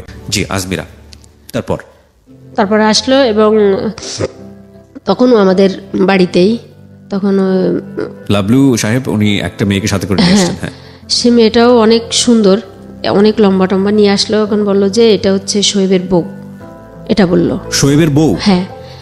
এখন শোয়েব তখন কোথায়? শোয়েব আমাদের ঘরে, আমি দেখলাম যে ঘরে, কিন্তু যখন ওই যে লোকজন হই হুল্লো করে, আর গ্রামে তো একটা কিছু হলেই লোকের জড়ো হয়ে যায় স্বাভাবিকভাবে। আর যেহেতু ওই বাড়ির, আর মূলত ভাইয়া যে কথাগুলো অনেক ছেড়ে গেছি, সেই কথাগুলো হচ্ছে যখন আমার বিয়ে হলো তখন গ্রামের সবাই খুব আশাহত। আর আমি গ্রামের ভিতরে হচ্ছে ওই যে বাল্য বিবাহ, তারপর হচ্ছে বহু বিবাহ, এগুলোর বিরুদ্ধে কথা বলতাম। আর হচ্ছে গ্রামে যে ওই যে ইনজেকশন দেওয়ার যে ব্যাপারগুলো থাকতো, যে রাত বিরাতে যে ওই কার ডায়রিয়া হলো বা কার স্যালাইন দেওয়া লাগবে, এই কাজগুলো আমি করতাম। আমি কিন্তু কোনো পেশাদারি, কোনো ট্রেনিং নেওয়া না, কিন্তু কেন যেন আমি করতে পারতাম। হচ্ছে এরকম। আপনি যখন এরকম ঘটনা ঘটিয়ে ফেলেছেন তখন সবাই আঙ্গুল তুলতো আপনার দিকে। হ্যাঁ, তো এর মধ্যে চলে আসলো আরেকটা বউ সহ। এখন কিন্তু আমি ওকে দেখলাম যে ঘরে, আমি আবার যখন ওরা আসলো বললো যে শোয়েব কই, আমি ঘরে ঢুকলাম, নাই। পরে দেখি যে লোকজন, ওরা তো সবাই রাস্তায় চলে গেছে, লোকটোক জড়ো করছে যে এই অবস্থায়। তো ওই মেয়েটা আমার সাথে যদি শান্ত স্বভাব, মানে সুস্থভাবে কথা বলতো আমার সাথে, সে আমার সাথে কোনো কথা বলেনি, বা আমি তাকে দেখতেও পাইনি, ওই যে শুধু এক নজর দেখেছি। তো রাস্তায় ওই লাবু নিয়ে চলে গেল, লাবলু। পরে কথা বললেন না মেয়েটার সঙ্গে? আমি তাকে দেখার কোনো সুযোগই আমাকে কেউ দিল না। মানে ও আমাদের বাড়ির ভিতরে ঠিক 2 সেকেন্ডের ভিতরে একটা তাণ্ডব চালায় গেল। যেহেতু ওই হচ্ছে বোন সর্বহারা, যে মানে ওই যে মোস্ট, মানে এটা নাম বললেও অসুবিধা হবে না ভাইয়া, সেটা হচ্ছে হ্যাঁ, একেবারে উনাকে তো মেরে ফেলা হয়েছে। ওর আপন বোন। এর আপন বোন কি বিয়ে করেছে হচ্ছে শোয়েব, যিনি আপনার হাজবেন্ড? হ্যাঁ, এটা ভেরি টুইস্ট, ভেরি ইন্টারেস্টিং। হয়তো আজকে আমরা আমাদের অনুষ্ঠানে এই নামটা প্রচার করছি না অনুষ্ঠানের স্বার্থের জায়গাটি থেকে, মানে বিষয়টা আমি একটু সংক্ষিপ্ত করে বলছি। বেসিক্যালি শোয়েব, যিনি ওনার হাজব্যান্ড, তিনি ছিলেন সর্বহারা গ্রুপের মেম্বার, এবং সর্বহারা গ্রুপের মোস্ট ওয়ান্টেড যিনি ছিলেন ওই সময়টাতে, যিনি লিডার, তার বোন হলো যে ভদ্রমহিলা আপনার বাড়িতে এসছে, যে দাবি করছে হচ্ছে শোয়েব তার প্রথম স্ত্রী, রাইট? হ্যাঁ। চিন্তা করে দেখুন টুইস্ট, গল্পটা মানে টুইস্টটা কত মারাত্মক। ওকে, এখন ওখানে বলার পর ও মানে অনেক লোকজন জড়ো করে ফেলছে, এবং অলরেডি ওরকম কথা বলতে বলতে বের হয়ে গেল। মানে এটা জাস্ট পাবলিসিটি করার দরকার যে ওর একটা বউ আছে, আসছিলাম, এবং বললো যে ওকে ধরতে পারলে তো ওর তো 22 টুকরা করবো, মানে এরকম কথাবার্তা বলে বউ বলতেছে। হ্যাঁ, তো আমার কথা আর কিছু বললো টললো না, চলে গেল। এখন তো ভাইয়া মানে মনে করেন যে আমাদের আর বাকি আর কিছু থাকলো না, যে সর্বশেষ যে সম্মানটুকু ছিল বা শেষ আশা ভরসা ছিল, এগুলো গেল। আব্বা ভাবলো যে মেয়েটা মানে সাডেনলি বিয়েও হলো, এবং সংসারটাও ভাঙলো। 3 মাস পরের ঘটনা, 3 মাস পরের ঘটনা। ও অলরেডি চলে গেল আমার মেজো ফুপু বাড়ি, চলে গিয়ে ওখান থেকে একটা লোক পাঠালো, মানে আমার ফুফাতো বোনের মেয়েকে, যে তোমার খালাকে নিয়ে আসো। তখন জানতে পারলাম যে ওই বাড়িতে, তখন তো মনে করেন যে একেবারে ফুল রাগে, এবং যে আজকেই ওর সাথে শেষ। তখন আমি বললাম, ও এর আগে কি করলো, ফুফুকে কনভিন্স করে রাখলো যে ফুফু দেখেন ও আসার পরে কিন্তু এত এত বলবে, আমার আরও বিয়ে আছে, অমুক আছে, আমি এইটা করি সেইটা করি, দেখে না পাগলের মতো কত কিছু বলে। আমি তো যে একেবারে ফুল, যা বলছে আমি সেটাই বলে দিচ্ছি। এবং ওর আরও একটা বিয়ে আছে, ওই আলী হোসেনের বোনের পরে আরও একটা বিয়ে আছে। তৎকালীন সময় আমাদের ওখানকার ডিসি সাহেব ছিলেন পিউস কস্তা, উনিও একটা মেয়েকে পছন্দ করতেন, সেই মেয়েটাকে ওই শোয়েব বিয়ে করছিল, এবং মেয়েটা হিন্দু ছিল। এখন মেয়েটা হয়তো ঢাকার কোথাও কোনো একটা হসপিটালের সিনিয়র নার্স হয়ে গেছে। আজকে হয়তো যদি কোনো কারণে দৈবক্রমে গল্প শোনে তাহলে হয়তো বুঝতে পারবে। যাই হোক, তো এটা আপনি জেনেছেন কবে? সেকেন্ড বিয়েটার খবর জানছেন কবে? সেকেন্ড বিয়েটার খবর হচ্ছে আমি যখন আমার এই মেয়েটা, মানে আমার বেবিটা যখন হয়, আমি যখন ওদের বাড়িতে যাই ঠিক তখন এই ঘটনাগুলো আমি জানি। আমরা সিরিয়ালি যাই। হ্যাঁ, তারপর তো এটা বলার পরে তখন ও আমাকে অনেক কথা বলে আমাকে কনভিন্স করে, ফুফু দেখলেন, আমি বললাম না। তখন ফুফু আমার বলে, তুই কি পাগল হয়েছিস? কোন জায়গার আগের কালের বুড়ো মানুষ, তো কোন জায়গার কোন আউল ফাউল গল্পগুলো শুনে কোন শয়তান পয়তানি কি বললো, তুই শুনে জামাইয়ের পরে এরকমের চেঁচাচেঁতি শুরু করছিস। তাই আমি কই, ফুফু তুমি চেনো না ওরে, এরকম শয়তান। পরে ওই পথে ওর বাড়ি চলে গেল, ফুফুকে কি বলে আমি সকালবেলা আমার বাড়িতে চলে আসলাম। তো মা ওরা সবাই চিন্তিত, সবাই এই যে কি হলো বা কি দেখি এইগুলা। তাই বললাম এগুলো বাদ দাও, ওগুলো আর কোনো কথা বলো না, আমি কলেজে যাই ঠিক মতো। একদিন পরেও আবার আমাদের বাড়িতে চলে আসলো। আচ্ছা, চলে আসার পরে বললো যে এগুলো কোনো কিছু না, এগুলো হচ্ছে আমার শত্রুপক্ষ, অমুক সমুক এই সেই, মানে যেগুলো বলা। এখন ওর কথা আর কেউ বিশ্বাস করে না। এখন এই একদিন পরে আমাদের বাড়ি থেকে আমার বাড়ি আসার পরে ও আমাকে সার্বক্ষণিক 24 ঘন্টা খুব চেকে রাখে, মনিটর করে। হ্যাঁ, এবং আমি হচ্ছে ভাবিকে বললাম যে ভাবি এগুলো এখন আমার তো কিছু প্রোটেকশন দরকার আছে, কারণ এই মুহূর্তে তো বাচ্চা নেওয়া কোনো মতেই সম্ভব না। তো ইন দ্য মিন টাইম আপনি কি এই যে পিস্তল ধরা, আপনাকে যে ছিনতাই করে নিয়ে যে বিয়ে করা, এগুলো ঘটনা কি আপনার বাবা মাকে বলেছেন? হ্যাঁ, সব। তখন সবাই মোটামুটি সবকিছু জেনে গেছে, সব জেনে গেছে আর কি সবাই এগুলা। এখন বলো যে এখন তো ভালো, ও এটা বলে কনভিন্স করে যে আমি ভালো হতে চাইলে আপনারা আমাকে সুযোগ দিবেন না। তার মানে ও মোটামুটি আপনারা সবাই তখন জানতেন যে ও সর্বহারা গ্রুপে। হ্যাঁ, আচ্ছা। এখন বলে যে আমি ভালো হতে চাইলে আপনারা কি আমাকে সুযোগ দিবেন না। আমি হচ্ছি, মানে সর্বহারা এই নামটা শুধু আমার ফ্যামিলির লোকজনগুলো, আমার ঘরের লোকজন, মানে আমি আব্বা মা ছোট ভাই, ওরা তো 2 জন ছোট, পাশের ঘর আলাদাদের জানতে দিই না, কারণ ওরা আবার একটা দুর্বল পয়েন্ট পাবে, কারণ সবাই তো চিরদিন মানে মিত্র থাকে না, এরকম। তো এই শব্দটা যেন ওরা না জানে। তখন বলবে যে অমুকের একটাই জামাই, সে আবার হচ্ছে এই কোয়ালিটির, এমনি আছে যা হবার হয়েছে। তো এটা বলার পরে এখন আমি বলি ভাবি এই অবস্থা, কিন্তু ও এই কারণে আমাকে সবসময় চেকে রাখে যে আমি কোনো ধরনের কোনো পদ্ধতি ইউজ করি কিনা বা কিছু। মানে ও চাইতো যে বেবিটা আসুক। হ্যাঁ, ও মনে প্রাণে চাইতো একটা বেবি আসুক, কারণ বেবি, ওর ভয় থাকতো যে কোন সময় আমি তো কখনোই ওর সঙ্গে থাকবো না, আমি পড়াশোনা করছি সিচুয়েশন বুঝেই আমি ওর থেকে ডিডাক্টেড হয়ে যাবো, এরকম আর কি। এই কারণেও কিন্তু ওর মনোবাসনায় ঠিক হলো। তো এরকম করে অলরেডি তখন হচ্ছে ওই যে সর্বহারার যে লিডার, উনি তখন প্রচুর সক্রিয়, এবং বোন যাওয়ার রিপোর্ট দেওয়ার পরে যে ও তো আর একটা বিয়ে করছে ভাইয়া, তখন ওকে মারতে আসলো আমাদের বাড়িতে, আমাদের এলাকার একজন লোককে নিয়ে আসলো। ও আবার বললো কি, ওই দিন সকালে আমাকে বললো যে আমি একটু বাড়ি যাচ্ছি, আমি বাড়ি গিয়ে আমি 1 সপ্তাহ পরে আসতেছি, তোমার তো এখন খুব মানে সময় তো চলে আসছে, ডেলিভারির সময়, আমি আসতেছি। এটা বলে ও তুমি ঠিক মতো খাওয়া দাওয়া, গোসল টোসল করো, এগুলো সব মানে খুব টেক কেয়ার করতো আমাকে। তো আমি ওই সময় আমার বই হাতে থাকতো, যে না জানি এরপরে কোনো সমস্যা হয় কিনা, আমার পরীক্ষা সামনে, ফাইনাল ইয়ারের পরীক্ষা অনার্সের। তো ওই আলী হোসেন আসলো, আসার পরে আলী হোসেন হচ্ছে একটা স্টপেজ আমাদের ওখানে পিরোজপুর আর হচ্ছে বাদালের মাঝখানে বনগ্রাম নামক একটা জায়গা আছে, ওখানে একটা ব্রিজ ভেঙে গেছে, মানে বাস আর কি 2 পাশ হয়ে গেছে, এই পাশের বাসের লোক নেমে ওই পাশ থেকে উঠে যায়, ওই পাশ থেকে নামাই দেয় এরকম। কিন্তু ওই মিডল পয়েন্টে ওকে ওখানে মানে অ্যাটাক করছে, অ্যাটাক করার পরে ওখানে ফায়ারিং হয়েছে, ফায়ারিং হওয়ার পরে শোয়েবকে অ্যাটাক করেছে। হ্যাঁ,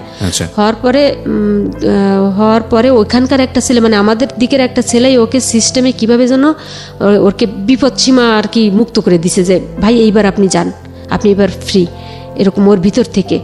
ও একদম দৌড়াতে দৌড়াতে আমাদের বাড়ি আসলো। আমি বললাম যে তুমি 1 সপ্তাহের কথা বলে গেলে এখনই চলে আসলা। তখন হচ্ছে আমার আব্বা আমারে হাতে পায়ে ধরে বলে যে এই অবস্থা, এখন ওর যে বাচ্চা, এটা তো আমার বংশধর, এখন ওরা যদি আসে তো ওকেও তো মেরে ফেলবে, তখন হচ্ছে সমস্যা, তাইলে এক কাজ করেন আমি ওকে নিয়ে চলে যাই। এখন মা বলে যে এই অবস্থায় মেয়ে আমি কোথায় দিয়ে পাঠাবো, তো লোকে কি বলবে। তখন বলেন যে আমার আম্মা অসুস্থ, ওকে দেখার চাইছে, মারা যাওয়ার মতো অবস্থা, এখনই নিয়ে যাচ্ছি ওকে। এটা বলে বাড়ির ভিতর সবাইকে ওটা বলা হলো। আমি তো সেই কান্নাকাটি যে বুঝছি যে এবার তো মরা ছাড়া নির্ঘাত আর কোনো গতি নাই, একটার পর একটা দুর্যোগ। পরে আমরা আসলাম, আমাদের বাজার থেকে দুইজন দুই দিক হয়ে গেলাম।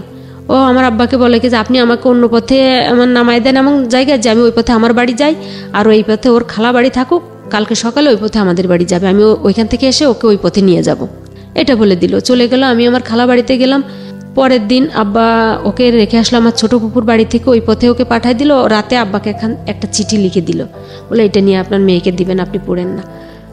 আব্বা আবার ওটা নিয়ে রাতে আম্মার কাছে দিল, আম্মা আবার সকালে আমার খালা বাড়িতে গেল। এদিক তো বাড়ি থেকে সবাইকে বলে আসলাম যে আমি শ্বশুর বাড়ি যাচ্ছি, এরকম শাশুড়ি অসুস্থ, চলে যাচ্ছি। সবাই মেনেও নিল বিষয়টা। তো সবাই বললো যাক, এক কাজে দুই কাজই হলো, মেয়েটার শ্বশুর বাড়িও দেখা হলো, আর হচ্ছে এখন মানে স্বীকৃতিও যেটাকে বলে। সবাই তো বুঝতো কম বেশি যে হয়তো ছেলে একা একা বিয়ে করছে, এই জন্য বাড়ি থেকে কেউ মেনে নেয়নি, বাবা গরিব এই জন্য। তো এইবারই ভালো হলো।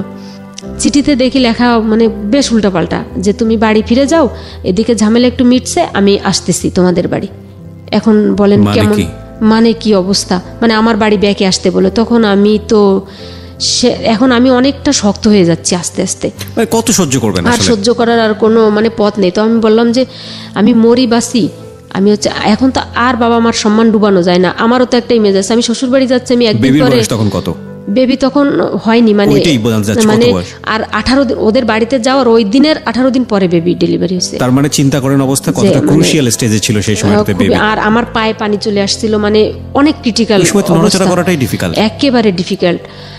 তো এখন আমি বললাম যে মা আমি যাচ্ছি মঠবাড়িয়া, মানে নাম তো জানি, ওরা তো নামি দামি বংশ। আমি ওখানে নেমে সব তো গল্প বলতো, মানে গল্পে গল্পে নামে নামে সব কিছুই চিনতাম এটা। তো আমি যাই। তখন বলো যে তুই একা যাবি, আমার কাছে 2টা কাপড়ের ব্যাগ, একটা জুতার ব্যাগ, এরকম। তো এখন আমার একটা খালা ছিল, তা বলে যে তুই একটু আগায় দিয়ে আসো রে। আমি তো মা আমি কোথায় যাব, কোথায় কি চিনবো। তাই আমি বলি মা তোমার যাওয়ার দরকার নেই, খালা তুমি যাবে আমার সাথে। তো মা বললো কি তুই ওর একটু নিয়ে যা। তো দেখেন ভাইয়া আমার খালা কি করলো, মঠবাড়িয়া যে স্ট্যান্ডে ওখানে আমাকে রেখেই বাসের থেকে আমি নামলাম, ব্যাগগুলো নিয়ে 3-4টা ব্যাগ। আর ওদিকে রাস্তাঘাট প্রচুর খারাপ, মনে করেন যে পিছনের যাত্রীগুলা যে যখন গাড়িটা ঝাঁকি দেয় তখন হচ্ছে ছাদের সাথে মাথা ঠেকে যায়, এরকম অবস্থা। কিন্তু আমাকে ওই যে সুপারভাইজার একদম গাড়ির সামনের একটা সিট আছে, মানে আমি তো বোরকা পরা, তারপরে খুবই অসুস্থ, মোটা, মানে আজ করতে পারছে যে উনি মহিলা এরকম অসুস্থ। তো ড্রাইভারকে বললো যে ওস্তাদ একটু আস্তে আস্তে চালান, রোগী কিন্তু। তো যথেষ্ট মানে খুব আস্তে আস্তে মানে গাড়ি চললো, অনেক দয়া করলে, যে আল্লাহর দয়া শুরু হলো আর কি। যাই হোক, আমি নামার পরে আমার খালা ওই গাড়িতেই থাকলো, উনি ওখান থেকে নামার পরে ব্যাগগুলো রাস্তার পাশে সাইড করে রানিং আর একটা গাড়ি আসতেছে, বলে আমার আবার রাত হয়ে যাবে, আমার আবার ফেরা লাগবে, তুই একা যা, আমি চলে যাই। ভাইয়া পৃথিবীতে মানুষ অসহায় হয়, ওরকম অসহায়, মানে ওই একদিন অসহায় হয়ে গেলাম আমি। ওই যে আমার অসহায়ত্ব শুরু, আমি চারিদিকে অন্ধকার দেখতেছি, যে আমার তো আর পরিচিত এখানে কেউ নেই, আমার এই অবস্থা। সারাদিন ওই দিন সকালে খালার বাসা থেকে শুধু 1 গ্লাস পানি খাইছি, এরপরে আর কোনো কিছু খাওয়া না। আর তো শরীরের তো এই অবস্থা। আর আমার ওই বুকের খাসায় ব্যথা ছিল, প্রচুর ব্যথা উঠতো রাতে বা দুপুরের দিকে। তো এই ব্যথায় আমার ওই ব্যথা আর মনে নাই। তো একটা রিক্সাওয়ালাকে বললাম যে তুমি কি অমুক বাড়ি চিনো? তা বললে অমুক বাড়ি, হ্যাঁ চিনি। তাই বললে ভাই তুমি কি একটু যাবে আমার সাথে? তখন ওখান থেকে 5 টাকা হচ্ছে ওদের ওই রিক্সা স্ট্যান্ড পর্যন্ত ভাড়া, ওখান থেকে হচ্ছে আবার মনে করেন যে 2 কিলোর মতো কাঁচা রাস্তা হেঁটে যাওয়া লাগে ওদের বাড়ি। এর ভিতরে আবার হচ্ছে শাকও আছে 2-3টা। তো রিক্সা নামায় দিয়ে বললো যে আপনি এখন হেঁটে যান এত পথ। তখন আমি মানে কান্না করে দিলাম, বললাম যে ভাই আমি কিভাবে যাবো এতগুলো ব্যাগ নিয়ে, আপনি আমার সাথে চলেন, আপনাকে আমি টাকা দিব, আমার কাছে টাকা আছে, আপনাকে আমি টাকা দিব, আপনি চলেন। তো ওর ওই রিক্সাটা হচ্ছে ওই মানে বেড়ার সাথে যেটাকে বলে, ও তালা দিয়ে ও আমার সাথে, ওই ছেলেটা একাই সব ব্যাগগুলো মাথায় কাঁধে অমুক সমুক করে নিল, যে টাকা দেওয়ার কথা বলছি, ও আমার সাথে গেল আমাকে আগায় দিতে। তো আমি ওই বাড়িটার ভিতরে মানে জিজ্ঞাসা করতে করতে ঢুকলাম। কিন্তু যখন আমি ওই বাড়িটার ভিতরে ঢুকি, আমার শ্বশুর বাড়ির ভিতরে, তখন একটা মহিলা আমার পাশ দিয়ে বের হয়ে যাচ্ছে হন হন করে। তো আমি বুঝলাম যে কে যেন, মনে হচ্ছে যেন কাজের মানুষের মতো আর কি। তো আমি যখন ওই বুঝলাম যে এইটা শোয়েবের ঘর, মানে ও যখন যেমন বর্ণনা দিত যে এইটা আমার এইরকম আমার সামনে আমাদের ঘর, এইটা চাচার ঘর। যশোর শিক্ষা বোর্ডের চেয়ারম্যান শাহজাহান খান ছিলেন, 1996 সালে উনি রিটায়ার্ড করছেন, ও হচ্ছে ওর ভাই। আর হচ্ছে দুইটা যে সিভিল ইঞ্জিনিয়ার, যে ওর দুইটা চাচাতো ভাই, ওনারা ঢাকাতে। মোটামুটি ভালো সম্ভ্রান্ত ফ্যামিলি। 11টা MBBS ডাক্তার হচ্ছে ওদের ফ্যামিলিতে, 11টা MBBS, এবং হচ্ছে বোর্ড চেয়ারম্যান একজন, যুব উন্নয়নের মহাপরিচয় মানে একেবারে খুব টপ লেভেলের আছে 2 জন এরকম, এবং প্রত্যেক ঘরের থেকে 1-2 জন বিদেশে আছে, মানে এরকম একটা ফ্যামিলি। বাড়ির জন্য কোথায়? যশোর না, এটা হচ্ছে মঠবাড়িয়া জেলায়, মঠবাড়িয়া জেলা। তো একটাই ও হচ্ছে আর কি মানে ফ্যামিলি কি গোষ্ঠী থেকে বিচ্ছিন্ন আর কি একটা ব্যক্তি, মানে ওর ছোটবেলা থেকেই নাকি ওর কার্যকলাপ এরকম। সেই ছিল শোয়েব। বাড়িতে ঢুকতে যাচ্ছেন আপনি, এবং বাড়িতে ঢোকার পরে কি অবস্থা দাঁড়াবে, এবং আপনি তখন 9 মান্থ প্রেগন্যান্ট। হ্যাঁ, চিন্তা করতে থাকুন, দেখুন গল্পটা এখন আবার কোথায় এসে দাঁড়িয়েছে। আমরা যেখানটায় ছিলাম যে বাড়িতে ঢুকতে যাচ্ছেন এরকম একটা অবস্থা। হ্যাঁ, এখন বাড়িতে ঢুকলাম। এখন আমি তো অসুস্থ হয়ে গেছি, 2 কিলো মানে হাঁটা, সে তো এরকম একটা ব্যাগ নিয়ে, এবং আমি তো অসুস্থ, আরো বোরকা পরা গরমে, আর নিচে আবার শাড়ি পরা, এই অবস্থা মানে সব মিলে। তো ওই যে ওই সিঁড়িটা দেখে আমি রিক্সাওয়ালাকে বললাম যে ব্যাগগুলো এখানে রাখো, আমি বসে পড়লাম। সামনে সিঁড়ি, বাঁধানো সিঁড়ি, হচ্ছে মানে বিল্ডিং 1তলা। আমি বসলাম, বসার পরে ওই মহিলা আবার ব্যাকে চলে আসলো, পিছনের থেকে ঘরের ভিতরে ঢুকলো, মানে ওনাকে ঢুকতে দেখলাম। তো বললাম যে এটা কারা? তো বললো যে এখন আমি কাকে, আমি কি বলবো? তখন ওই রিক্সাওয়ালা বলছে এটা আপনার বউ মনে হয়, যে নাম বললো যে শোয়েবের বউ। এইটা যখন বললো, ওই মহিলা হচ্ছে বারান্দাতে ছিল, ঘরের ভিতরে চলে গেল, গিয়ে ভাইয়া হচ্ছে মানে 3 হাত 3.5 হাত একটা দাও ওইটা নিয়ে বের হলো, যে এক্ষুনি 2 টুকরা করে ফেলবো, যে ওর বউ আসলো কোত্থেকে। হ্যাঁ, ওর তো বউ আছে 2-3টা, ও হচ্ছে সেই বউরাও হচ্ছে আসামি, ডাকাতি মামলার আসামি, অমুক সমুক। ব্যাগগুলা আবার কি রিক্সাওয়ালার হাত থেকে নিয়ে ছুঁড়ে মানে কাদার ভিতরে ফেলে দিল, আর মানে আমাকে মারতে যাচ্ছে। তো এই অবস্থা। তো অলরেডি লোকজন জড়ো হয়ে গেছে, 2-4 জন মহিলারা, আর ওদের বাড়ি খুব পর্দানশীল, মানে হাজি বাড়ি বলে, যেটা আমার ওই পাশের বিল্ডিংটাই লাগোয়া বিল্ডিং, ওটা হচ্ছে ওই যে ইঞ্জিনিয়ারের বিল্ডিং, মানে আমার চাচা শ্বশুরের বিল্ডিং। তো ওনারা বাড়ির ভিতরে কেউ ওই মহিলাকে পছন্দ করতেন। ওই মহিলা হচ্ছে ওই শোয়েবের বাবার আর কি মানে দ্বিতীয় পক্ষের স্ত্রী, এবং অনেক আগলি আর কি, যেটাকে বলে, দেখলে মনে হয় না যে এনার এই ছেলে পেলেগুলা এরকম। আচ্ছা, উনি কি মানে শোয়েবের মা ছিলেন? আপন মা? হ্যাঁ, আপন মা, মানে খুবই একটা মানে ক্রুয়েল কোয়ালিটির চরিত্র। তো এটা বলার পরে মানে ওই গ্যাঞ্জাম দেখে আমার এখন মানে আমি আর বসে থাকতে পারছি না, মানে এখন এই মুহূর্তে যদি আমি শুয়ে না পড়ি তাহলে বোধহয় আমি মারা যাবো, আমার নিঃশ্বাস দম বন্ধ হয়ে আসছে। তো আমি মানে আর একটা মেয়ে দাঁড়ানো, আমি ওরকে 1 হাত দিয়ে ধরে আমি যখন ওরকে ওই খাটের মানে বারান্দায় উঠে গেছি, বারান্দায় উঠে যখন খাটের সাথে বসে আমি অলরেডি ওই বোরকা খুলে ফেলছি, তখন দেখে যে মানে আমার এই অবস্থা। তখন সবাই বললো যে তুমি চিল্লাপাল্লা করো পরে, আগে এদিকে আসো, দেখো কি অবস্থা, এই বউয়ের তো এই খারাপ অবস্থা। মানে এইটা দেখার পরে, এটা বলার পরে এই ভদ্রমহিলা আর কোনো চিল্লাপাল্লা নাই তার। মানে আপনি যে কনসিভ করেছেন, আপনি প্রেগন্যান্ট, এটা জানার পরে আর চিল্লাপাল্লা নেই? না, মানে আগের যে তার যে 2টা বিয়ে, মানে তার তো কোনো জায়গায় কোনো ছেলে মেয়ে নাই, বাচ্চা কাচ্চা হয়নি শোয়েবের। এটা দেখার পরে আমার মনে হয় এই কারণেই হয়তো মায়া হয়েছে। আর তাছাড়া এখন মানে দেখেছে যে আমি মানে মারা যাচ্ছি এই অবস্থা, তখন আমি ইশারা করে বললাম যে আমি একটু পানি খাবো। তা উনি বললো যে পানি দেওয়া যাবে না, মানে উনি বললো ভালোর জন্য যে এই সময় এই মুহূর্তেই পানি দেওয়া যাবে না, একটু ঠান্ডা হোক তারপরে। পরে পানি দিল, পানি খাওয়ার পরে তাই আমি বললাম যে ওই ব্যাগের ওই পকেটে অমুক জায়গায় টাকা আছে, রিক্সাওয়ালাকে 100 টাকা দাও। তখন ওই মহিলা নিজে টাকা দিতে গেল, রিক্সাওয়ালাকে 20টা টাকা দিছে, বলে তোর এইটুক থেকে 5 টাকা ভাড়া, তুই ব্যাগটাক নিয়ে আসিস, তোর 15 টাকা বেশি। সেই রিক্সাওয়ালা তো মানে পরানে বাসে, পারলে টাকা না নিয়েই যায়। মানে ও নিয়ে আসলো কেন, ওকে তারা মানে ও অলরেডি বাড়ির থেকে দৌড় মেরে বের হচ্ছে। Sorry for this love, but the situation is যে যেখানে জীবন থাকে না সেখানে 20 টাকা পেয়েছি, আমি এটা চিন্তা করতেছি। বাট আমি না হা হয়ে শুনছি, বিলিভ মি, আমি জীবনে এত গল্প প্রচার করেছি, যত প্রচার করেছি তার চেয়ে বেশি অনেক বেশি শুনেছি আমি। কিন্তু আজকের এই গল্পে আমার 1 সেকেন্ডের জন্য আমার মনে হয়নি কনসেন্ট্রেশন আমি অন্যদিকে দিয়েছি। এবং আপনি যা বলতেছেন আমার কেন জানি মনে হচ্ছে আমার চোখের সামনে এগুলো সব ঘটে যাচ্ছে। চিন্তা করেন অবস্থা, মানে একটা মানুষের জীবনে ভয়াবহ। আজকে মানে কোনো সন্দেহাতীতভাবেই বলি যে এই গল্পগুলো আমি জানি অনেক কষ্ট পাওয়া মানুষগুলো শোনেন, কিন্তু একটু শুনে দেখেন তো যে এই ভদ্র মহিলার চেয়েও কি আপনার জীবনে কষ্ট বেশি বা বৈচিত্র্য বেশি? আমি শেষ কমেন্টস এখনই করবো না, আমি শেষ পর্যন্ত শুনতে চাই আসলে কি হয়েছে, তারপর কি হলো। ভাই যে এই কথাগুলো এখন আমি ঠান্ডা মাথায় হয়তো অনেক বছর পরে আপনার সামনে এসে বলতে পারছি, মানে এর একটা মানে সেন্টেন্স বলতে গেলে আমার হয়তো আমার 2 ঘন্টা কান্না করা লাগতো, মানে এরকম টাইমটা আমি পাস করে আসছি। এখন আমার মানে কান্না আসে না, মানে এটা কান্না আসে না। রাতে এখন কি করলাম, ওদের ঘরের ভিতরে আমাকে ঘুমাতে দিল একটা খাট, সেটা হচ্ছে সেই খাটের পরে উঠতে গেলে 2টা চৌকির পরে পাড়া দিয়ে উঠতে হয়, মানে এত উঁচা। মানে আগের কালের যে পঙ্কিরাজ খাট না কি যেন কিরকম বলে, মানে ওর দাদা ছিল জমিদার, মানে ওর দাদিকে বাপের বাড়ি থেকে গিফট দেওয়া হয়েছিল যে খাটটা, ওইটা এখনো আছে, সিঁদুর কাঠের খাট, হ্যাঁ ময়ূরপঙ্খী খাট, ওই ডিজাইন করা। তো মনে করেন যে আমার মাজা সমান তার পয়া কেটে ফেলছে, এখনো সে অতখানি লম্বা ওই খাটটা। যাই হোক, তো ওই খাটটার পরে আমাকে মোটামুটি মুড়ি দিয়ে উঠতে হতো খাটে। হ্যাঁ, একটা বিশ্রী অবস্থা। তো আমি শুয়ে আছি, এখন শুয়ে থাকার পরে এখন উঠলো, কতক্ষণ বলো যে আপনি, ওই যে আমার ননদরা বললো যে একটু আসেন খেয়ে নেন একটু।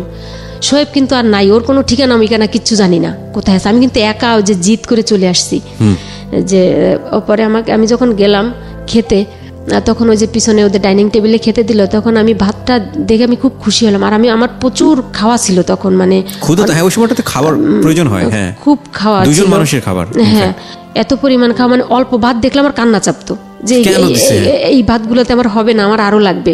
আর মায়ের কাছে থাকা তো একটা অস্বাভাবিক ব্যাপার, আরো মা কখন খাবো এটার জন্য ট্রাই করতো যে আর একটু খাক। কিন্তু এখন দেখলাম যে প্লেটে একটু ভাত দিছে একটা ডিম ভাজা। তো আমি এইভাবে বর্ণনা দিচ্ছি এ কারণে যে আমি যখন ভাতটা হচ্ছে আমি মানে এক জায়গায় করলাম, মানে হাত কাঁচানি দিয়ে দেখলাম যে প্লেটটা মাঝখান থেকে ফাটা, এরকম একটা ভাঙা একটা প্লেটে আমাকে খেতে দিছে। তো ওটা দেখে ভাই আমার এমন কষ্ট, এমন দুঃখ লাগলো যে বলার মতো না, যে এত প্লেট দেখতেছি শোকেজের ভিতরে, এরা খাচ্ছে, অথচ আমাকে একটা কি বলে ভাঙা একটা প্লেট আমাকে খেতে দিল, আমি কি এতই নগণ্য? তো আমি একটা অজুহাত দিলাম, আমি বললাম যে আমার খুব পেটে ব্যথা করছে, আমি এখন আর খাবো না। মানে আমি একটা ভাতও মুখে দেইনি আর কি, আমি উঠে আসলাম ওইটা দেখে, ওই প্লেটটা ওদের বুঝতে দিলাম না যে আমি ভাঙা প্লেটের জন্য খেলাম না আর কি। আমি তখন মনে প্রাণে চাইছি যে আমার যে বাচ্চাটা আসুক, এটা যেন জীবিত না আসে পৃথিবীতে, ভাইয়া আমি এটা চাইতাম। This is the hardest and cruelest reality, প্রিয় শ্রোতা। এই জন্যই আমরা বলি যে নাটক উপন্যাসে যা হয় বাস্তবতা তার থেকে 100 কোটি গুণ ভিন্ন।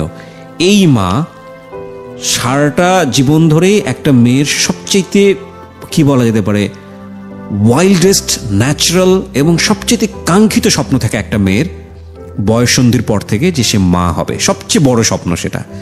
সে যে সিচুয়েশনেই বাচ্চাটা পৃথিবীতে আসুক না কেন, এই ভদ্রমহিলার উনি নিশ্চয়ই বাচ্চাটাকে নিয়ে স্বপ্ন দেখেছেন, উনি নিশ্চয়ই যেভাবেই হোক না কেন বাচ্চাটাকে সেভ করার চেষ্টা করেছেন। এবং আমি মানে বলার অপেক্ষা রাখে না, এত কষ্টের পরেও মানে যেভাবেই হোক না কেন মা যদি জানতে পারে এটা, যে তার সন্তান পৃথিবীতে আসতে হলে তাকে মরে যেতে হবে, আমার মনে হয় না যে যদি সত্যিকারের মা হয় যে কোনোভাবে নিজের জীবনটা সেভ করতে চাইবে, যে না আমি মরে যাই কিন্তু আমার বাচ্চাটা যেন বেঁচে থাকে। কিন্তু সমাজ কিংবা পারিপার্শ্বিক অবস্থা কখনো কখনো আমাদেরকে এত ক্রুয়েস্ট রিয়েলিটির সামনে দাঁড় করিয়ে দেয় যে যখন অনাগত সন্তান হয়তো 10-15 দিন পরেই পৃথিবীতে আসবে, আমরা মনে প্রাণে চাই যে আমার সন্তানটি যেন বেঁচে না থাকে। So this is the hardest reality. মানে আমার এই অনুষ্ঠানটা আজকে আমি জীবন গল্পের 3য় পর্বে আমি খেয়ে হারিয়ে ফেলছি, টু বি অনেস্ট। বলুন তারপর কি হলো? তখন অলরেডি ওর গল্পগুলো তো শুনে ফেললাম, তখন আমি ভাবলাম যে ভাইয়া মানে এই বাচ্চাটা যেন পৃথিবী, মানে আমার জীবন তো গেছে, আর এই বাচ্চাটাকে আমি মানুষ করতে পারবো না, আমি মুক্তি চাই এই জীবন থেকে, মানে এই বাচ্চাটা যেন পৃথিবীতে জীবিত না আসে, ও যেন মারা যায়, এরকম আবার একা কান্না করতাম। এটা হচ্ছে যাই হোক না কেন, ওর যতগুলো বউ থাকুক না কেন, আমি তো অলমোস্ট ওই বাড়িতে নতুন বউ। এরপরে আবার এই অবস্থা, সঙ্গত কারণে লোকজন আসে, মানে আমি শুয়ে থাকি অন্ধকারের ভিতরে, ঘরের ভিতরে, যে 4-5টা শীত কাপড় গায়ে দিয়ে এরকম, তো লোকজনের দেখতে আসে যে কেমন এই বউটা কেমন। তো সবাই দেখে আমার, কিন্তু ওই যে এত বিপদের ভিতরেও, ওই যে কাপড় চোপড়ের ভিতরেও আমার 2টা বই ওর ভিতরে ঢুকানো, যে না জানি আমি এর ডেলিভারির পরে কত অসুস্থ হয়ে আমাকে পড়াশুনো করতে হবে, আমার মাথা থেকে এই মাথায় এটা থাকতো সবসময়। ওরকম করে আমি রাত্রে খেলাম না, শুয়ে থাকলাম, কিন্তু রাতে প্রচুর ব্যথা, সারা রাত ওরা আমার হাত ধরাধরি করে হাঁটাহাঁটি করালো আর কি। তারপরের দিন সকালে 11টার দিকে দেখতেছি যে দূর থেকে যে শোয়েব বাড়িতে চলে আসছে। আচ্ছা, শোয়েব বাড়িতে চলে আসার সাথে সাথে ওর মা তো সেই চিল্লাপাল্লা শুরু করে দিছে। চিল্লাপাল্লার এক পর্যায়ে সে মানে কান্নাকাটি, হাসাহাসি, মানে এই অবস্থা। মানে এখন অলরেডি তারা খুশি যে তাদের বংশধর আসতেছে আর কি, এ কারণে খুশি তারা। আচ্ছা, তো যখন শোয়েব আমার সামনে আসলো তখন আমার আর বলার কিছু না, আমি শুধু ভাই ওর মুখের দিকে তাকায় আছি এবং আমি বললো যে ওরা খুব খারাপ কথা বলছে আম্মা, তাই না? আমি বললাম না, খারাপ কথা কোনো কিছু বলে নেই। আমি যদি হতাম ওনার জায়গায় তাহলে উনি তো অ্যাটেম্প করতে গেছেন যে উনি মানে কোপাবেন, মেরে ফেলবে, কিন্তু আমি হলে মেরেই দিতাম। আচ্ছা, কারণ যে তোমার যে ক্রিয়াকলাপগুলো এগুলো তো ভালো না, আর তুমি হচ্ছে আমার তো ওদিক থেকে ডুবাই দিয়ে আসছো সবকিছু, তারপর তুমি আমার ব্যাকে যেতে বলো বাড়ি। যাই হোক, ভালো হোক মন্দ হোক, আমি তোমার এখানে আসছি, ডেলিভারি হলে বাচ্চা যদি পৃথিবীতে আসে সুস্থভাবে ভালো, তাও আমি রেখে চলে যাব, যদি ডেথ অবস্থায় আসে তাও আমি চলে যাব। যতটুক মানে ইন্টেনশন ওকে নিয়ে ছিল বা কিছু, এখন আর আমি এখন নিজের সাথে কথা বলি না, শুধু ওই ডেলিভারি পর্যন্ত মানে ওয়েট করা লাগবে, মানে আমি এরকমের একটা কেমন শক্তর মতো হয়ে গেছি। যাই হোক, এরকম করতে করতে যেদিন আমার বাচ্চাটা ডেলিভারি হলো ওই দিন ও শোয়েব বাড়িতে ছিল না, আর ও বাড়িতে থাকতো না। ওকে কখন পুলিশ এসে ধরে বা কি দেখি, দিনে ঘোরাফেরি করতো কিন্তু রাতে অন্য কোথাও গিয়ে ঘুমাতো। তা আমার ওই ননদ ওরা থাকতো সাথে আমার। যাই হোক, বাচ্চা ডেলিভারি হলো বাসায় বসেই নর্মালে। ওই দিনও আমাদের বাড়িতেই ছিল। আমাদের বাড়িতে থাকার পরেও আমার কি কি জিনিসপত্র ছিল এগুলো নিয়ে আসলো। এখন বললো যে এই 18 দিন দেখে না, বাবা মা তো অলরেডি পাগল হয়ে গেছে যে কি অবস্থা, আমরা যাবো। ফোন মানে খবর দিল যে আমরা অমুক দিন আসছি। তো আমার পিরোজপুর চিনে তো না বাড়ি, পিরোজপুর পর্যন্ত আগায় নিয়ে আসতে গেল। তো বললো যে আপনারা এখন ফিরে বাড়ি যান, কোভিড তো একটা মেয়ে হয়েছে। তো বললো যে তুমি কি বলো, বাড়ি যাব মানে? তো বললো যে প্রিপারেশন আছে, নাতি দেখতে আসবে, বিয়াই বাড়ি, যাই হোক না কেন তোমার বাড়ি মানে যাওয়ার জন্য যদি আমার 50,000 টাকাও খরচ হয়, আমার জমি জমা যতটুকু আছে অতটুকু আমি বিক্রি করে তোমার মান রাখবা। তুমি যে আমার মান কি রাখলা সেটা তো বলার অপেক্ষা রাখে না। যাই হোক, আব্বা আমাকে আর রাখতে পারলো না, ওরা চলেই আসলো। তারা হচ্ছে 5,000 টাকা খরচ করে মানে প্রায় 15 কেজি মিষ্টি, কমলা, আপেল ইত্যাদি ইত্যাদি, মানে অল এভরিথিং এগুলো নিয়ে, মানে যাতে তারা বুঝতে না পারে যে ওর শ্বশুরবাড়ি খুব গরিব নিডি। আসলো। আসার পরে তো সেই কান্নাকাটি, আমারা একদিন মানে আসতে আসতে দুপুর হয়ে গেল, রাত থাকলো, সকালে চলে গেল। কিন্তু আমি তো ওই দিন থেকেই আমি অসুস্থ। দেখ, সে অনেক গল্প, অনেক কথা। আমি ওই টোটালি মেয়ের বয়স 56 দিন পর্যন্ত আর কি ওই বাড়িতেই ছিলাম। পরে আমার বাড়িতে ডাক্তার দেখার সুবিধার্থে চলে আসলাম। চলে আসার পরে আমি আমার এখানেই থাকি, কিন্তু ও হচ্ছে এইবার বললো কি যে তখন মেয়েটা কোথায়? মেয়েটা আমার কাছেই। আচ্ছা, মেয়েটাকে নিয়ে আপনি চলে আসলেন? হ্যাঁ, ওটাকে কি আর রাখা যায়? বাচ্চা তো এখন সবকিছু ভুলে গেছি ওকে দেখার পরে। বয়স কত এখন? ও এখন এবার 7-এ ফাইনাল দিচ্ছে। মানে ও গল্পটা শুনছে? ও কি জানে আজকে আপনি যা এগুলো বলছেন এখানে? হ্যাঁ, এত ইন ডিটেল জানে নাকি আজকেই প্রথম সবকিছু জানছে? না, ওর এখন আমার মেয়েটা যে কিভাবে ওকে নিয়ে আসলে আপনি দেখতে পারতেন যে আল্লাহ আমাকে একটা লক্ষ্মী দিছে। বাহ, ঠিক আছে, আমরা সামনে দিকে আগাই। তারপর এখন ওইটা নিয়ে আসলাম। নিয়ে আসার পরে আমি আবার পড়াশোনা শুরু করে দিলাম। আমি তো অসুস্থ, ওর ভিতরে শুয়ে শুয়ে যে আমাকে পড়তে, কারণ আমি বুঝে গেছি যে এর সাথে আমার আর কোনো ফিউচার নাই। যার পরে তখন ও বললো কি যে এখন তো আমার বেবিটার ইতিমধ্যে 6 মাস। কোনো বউ পেয়েছিলেন নাকি? না, কোনো বউ পাননি? বিয়ে শাদী করেছেন সেটা জানতেন? হয়, সব আছে, কিন্তু সব ওই মানে একা একাই চলে যায়, কারণ কেউ থাকে না আসলে, কারণ ওই তো থাকে না এই আর কি। তারপরে হচ্ছে ওই বেবিটার বয়স 6 মাস হলো, মুখে ভাত দিলাম অনুষ্ঠান করে আমার বাড়িতেই, আমার বাবার সাধ্য মতো। কারণ আমাদের তখন হচ্ছে চাল কেনা লাগে না, ঘের মাছ আছে, নারকেল সুপারি টুকটাক যেগুলো হয় এগুলো দিয়ে বাজার হয় মোটামুটি করে গ্রামের ভিতরে যেভাবে হয়, তাও 200-250 লোকের অ্যারেঞ্জমেন্ট করে আনুষ্ঠানিকভাবে আমার বাচ্চার মুখে ভাত দিলাম। ভাত দেওয়ার পরে ও বললো কি যে এখন তো কিছু করা লাগে, মানে ওর বড় ভাই যেটা, সে বললো যে ওকে তাহলে ঢাকাতে দিয়ে পাঠাও, আমরা ক্লিনিক করছি বাবার জায়গা বিক্রি করে, তো আসুক এখানে। বললাম ভালো, দেখো এবার লাইফ ঠিক হয় কিনা, তুমি চলে যাও। দিয়ে পাঠালো। তখন অলরেডি আমার অনার্স পরীক্ষা শুরু হয়ে গেল, ফাইনাল ইয়ারের। আমি পরীক্ষা দিচ্ছি, ও যাওয়ার পরে 1 মাসের ভিতরে 3 বার বাড়িতে আসলো, বাচ্চা রেখে আর ও থাকতে পারছে না। তো বলে যে পরীক্ষাটা হোক, তার নিয়ে যাব। তখন আমার ওই বড় ভাসুর যা বলে, ওর বড় ভাই বললো যে আমার শাশুড়িকে যে তোমার ছেলে বউ ঢাকায় নিয়ে আসো, কারণ এই ক্লিনিক রেখে নতুন ব্যবসা রেখে এরকম বারে বারে যাওয়া এটা ব্যবসার জন্য ক্ষতিকারক। তা বললো যে বউর তো পরীক্ষা দিক, তারপরে যাক। এখন ভাইয়া ওই যে পরীক্ষা তো হলো মানে মাসব্যাপী 1.5 মাস বসে পরীক্ষা হলো, কম্প্রিহেনসিভ টোটালি 1.5 মাস লাগলো। তো আমি বললাম যে আজকে তোমার পরীক্ষা শেষ, ও চলে আসলো। তো আমি বললাম তাহলে চলো আমরা কালকে ঢাকায় যাই। এখন সে আমাকে আর ঢাকায় নিবে না, তা বলো তুমি এখানে থাকো, তোমার রেজাল্ট দিবে, তুমি মাস্টার্সে এখানে পড়বা। মানে এর ভিতরে অলরেডি ও আর একটা বিয়ে করে ফেলছে ঢাকাতেই। তখন এখন দেখি ওর মানে আচরণে পরিবর্তন, আমাকে নিবে না। আমার এত দিনের স্বপ্ন, আমার আব্বা বলছে যে আমার মেয়ে পড়াশোনা করবে, এখানে থাকলো, এত কিছু কাহিনী হলো, ও এখন আমাকে ঢাকায় নিতে চাচ্ছে না। তাই আমি বললাম কেন, তুমি কি আর একটা বিয়ে টিয়ে করছো নাকি কোথাও যে আমাকে নিতে তোমার অসুবিধা? টোটালি সে আনবেই না আমাকে। এক পর্যায়ে সেই রাতে মানে এই যে 3.5 বছর ওই অবধি হয় আর কি ওর সাথে আমার থাকা, আমাকেও কখনো টর্চার করেনি, মানে কখনো আমাকে গায়ে হাত তুলিনি, এগুলো কখনো করেনি। তো এখানে আমার একটা এমন জোরে একটা থাপ্পড় দিল, আমার একটা কানের দুল একবার ভেঙে কানের ভিতরে ঢুকে গেল।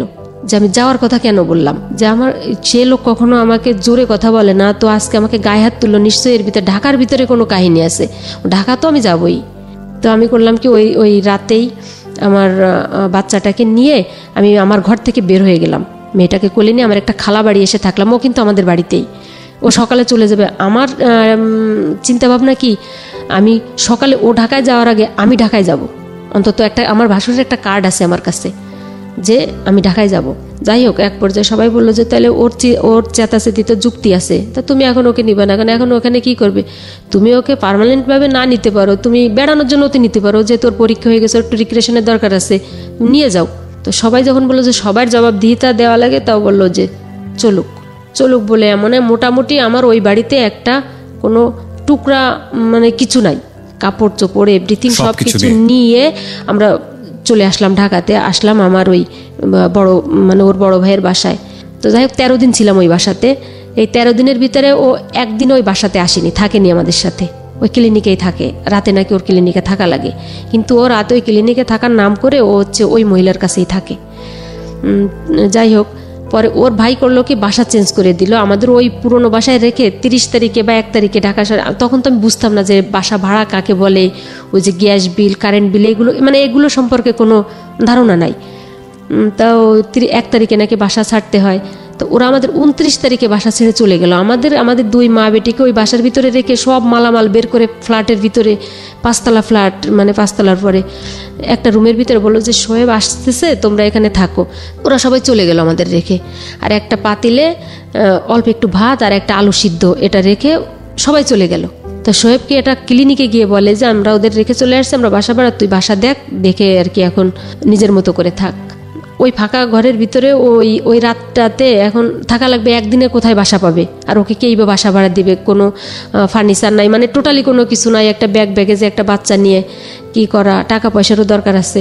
ভাইয়ের সাথে আর কি ওর অলরেডি জ্ঞানজাম হয়েছে, এটা আমি জানি না, এই কারণে ওর ভাই এই ডিসিশনটা নিতে বাধ্য হয়েছে আর কি, কারণ ওর তোর ক্যারেক্টার ভালো না এ কারণে।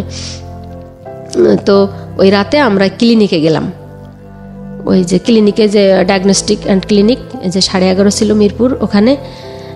তো ওই রাতে বাচ্চাটাকে নিয়ে আমরা 3 জনে ওই যে কি বলে রিসিপশনের যে রুমটাতে এরকম কার্পেট বিছানো, ওখানে মানে একটা কাঁথা বিছিয়ে, কিন্তু আমাকে আলট্রাসোনোগ্রাম রুমে যেতে দিচ্ছে না। আমি তো দেখিনি কখনো এগুলো, শহরের পরে ব্যাপার সব আমি একটু দেখি, কোথাও যে এখানে থাকো এরকম। তখন বুঝি যে ওই মহিলা আবার আসছিল কিনা রাতে, এ কারণে কি আমাকে যেতে ওখানে নিষেধ করলো কিনা। যাই হোক, গেল একটা বাসা নিল, টিন শেডের 3টা রুম সিরিয়ালি, মানে 3টা ঘর, মাঝখানের ঘরটা নিল হচ্ছে মনে হচ্ছে যেন 1 হাত মাথার উপরে আর কি চাটাই টিনের। তখন হচ্ছে 1 চৈত্র, ওই দিন শনিবার ছিল। তখন আমি বললাম যে 1 চৈত্র আরও শনিবার, আমাদের যাই হোক না কেন 1টা আর 8টা দিয়ে শুরু হোক, এটাই কিন্তু আমাদের সংসার শুরু। তো শনিবার সংসারটা করুন, আর একটা দিন না হয় ক্লিনিকে থাকি, সমস্যা কি রাতে? এটা আমি বললাম। তো আমাকে অনেক উল্টাপাল্টা কথা বললো। যাই হোক, আমরা শনিবারে ওই বাসাতেই উঠলাম। চৈত্র মাসের ঠাটা রৌদ্রে 1 হাত মাথার উপরে হচ্ছে চাল, এবং এই অবস্থায় শুরু হলো তাদের সংসার, ঢাকার জীবনের সংসার। আসলে শুরু হয়েছিল, শেষটা কোথায়? প্লিজ সাবস্ক্রাইব বাটনে ক্লিক করবেন, নোটিফিকেশন অন রাখবেন, তাহলে আপনি এখানে যতই নতুন কন্টেন্ট আপলোড করা হোক না কেন আপনার মোবাইলে নোটিফিকেশন চলে যাবে। সাবস্ক্রাইব করতে ভুল করবেন না। ওকে, যেখানে আমরা ছিলাম আসবেন, আমি কথা না বাড়িয়ে আবারও সেখানে ফিরতে চাই। সংসার শুরু হলো চৈত্র মাসের প্রথম দিন শনিবার। হ্যাঁ বলুন, তারপর? যাই হোক, ওখানে অনেক ঘটনা, যেহেতু আমি ছেড়ে যাচ্ছি 1 মাস পর্যন্ত ছিলাম, এর ভিতরে আমার অনার্সের রেজাল্ট দিয়ে দিল এটা, এবং আমি বাড়ির সাথে যোগাযোগ রাখতে পারছি না। ওই 1 মাসেও আমি টোটাল তখন চৈত্র মাস, ওই চালের অবস্থা এরকম, একটা ফ্যান নাই, একটা খাট নাই, কোনো কিছুই, বাচ্চাটাকে নিয়ে ওভাবেই ফ্লোরে আসি। তো এর ভিতরে ওর ভাইয়ের সাথে গ্যাঞ্জাম শুরু করে দিল, ওর ভাই ওকে ক্লিনিক থেকে বের করে দিল। আমি মানে ও দুপুরবেলা আসলো বাসাতে বাজার দিতে, তখন আমি সবসময় 3টা চেন পরতাম, মানে ও আমাকে দিছিল স্বর্ণের, বাচ্চার একটা আর আমার 2টা। তখন একটাই ছিল একটা আকিক পাথরের একটা লকেট ওয়ালা একটা চেন ছিল। তো দেখি ওই চেনটাই বড় আর কি, মানে অনেক বড়। তো দেখি ওই আমার গলা থেকে নিয়ে নিল চেনটা, তো ওই গলায় দিত যে থাকুক। এখন দেখি হঠাৎ করে ওর গলায় চেনটা নাই। তো আমি বললাম যে তোমার গলার চেনটা কোথায়? হঠাৎ হাত দিয়ে বলে যে পড়ে গেল নাকি কোথায়, আমার এক বন্ধুর বাসায় গেছিলাম, ওখানে তো শার্ট খুলেছিলাম, পড়ে গেছে নাকি, যাই হোক এরকম একটা কাহিনী। কিন্তু ওই চেনটা ওই মহিলাকে দিয়ে আসছে। মানে ওখান থেকে একদিন রাতে এই কথা কাটাকাটির এক পর্যায়ে যে আমরা তো এখানে কিছুই চিনি না, মেয়েটা তখন অলরেডি অসুস্থ হয়ে গেল ওখানে যে গরমের কারণে। আমরা আমাদের বাড়িতে নিয়ে আসলো, আমাদের বাড়িতে নিয়ে আসার পরে আমাদের রেখে ওই 1-2 দিন থাকলো, মানে 1-2 দিন। এই 2 দিনের ভিতরে আমার বাবা ঘেরে, আমাদের ওদিকে তো গলদা বাগদার চাষ হয়, চিংড়ি চাষ আমাদের বাগেরহাটের ওদিকে, ও মানে এগুলো বিক্রি করে দিল। বললো যে আব্বাকে বললো যে আর্জেন্টভাবে আমার টাকা লাগবে, আমি ক্লিনিকের জন্য আমার টাকা ইনভেস্ট করা লাগবে, ও এখানে 1 মাস থাকুক বাড়িতে, আমি ওদিকে গুছাই। মানে এভাবে ও তো কনভিন্স করার পাওয়ারটা অনেক বেশি। মানে আব্বাকে চিংড়ি মাছ বিক্রি করতে গেলে তো আর বাজারে নিয়ে যাওয়া লাগে না, শুধু পার্টিকে ফোন দিলে, মানে খবর দিলেই হয়, এরকমের একটা ব্যাপার স্যাপার। টাকা অগ্রিম দিয়ে দিল, ও আমাদের রেখে চলে আসলো। এই যে আসলো তো আসলো, ওর আর কোনো খবর নাই, ও কোনো ফোনে কোনো মানে কানেকশন পাচ্ছি না, যোগাযোগ রাখতেছে না, আসতেছে না। 2 মাস 3 মাস পর একটু হয়তো বা ফোন দিতে পারে।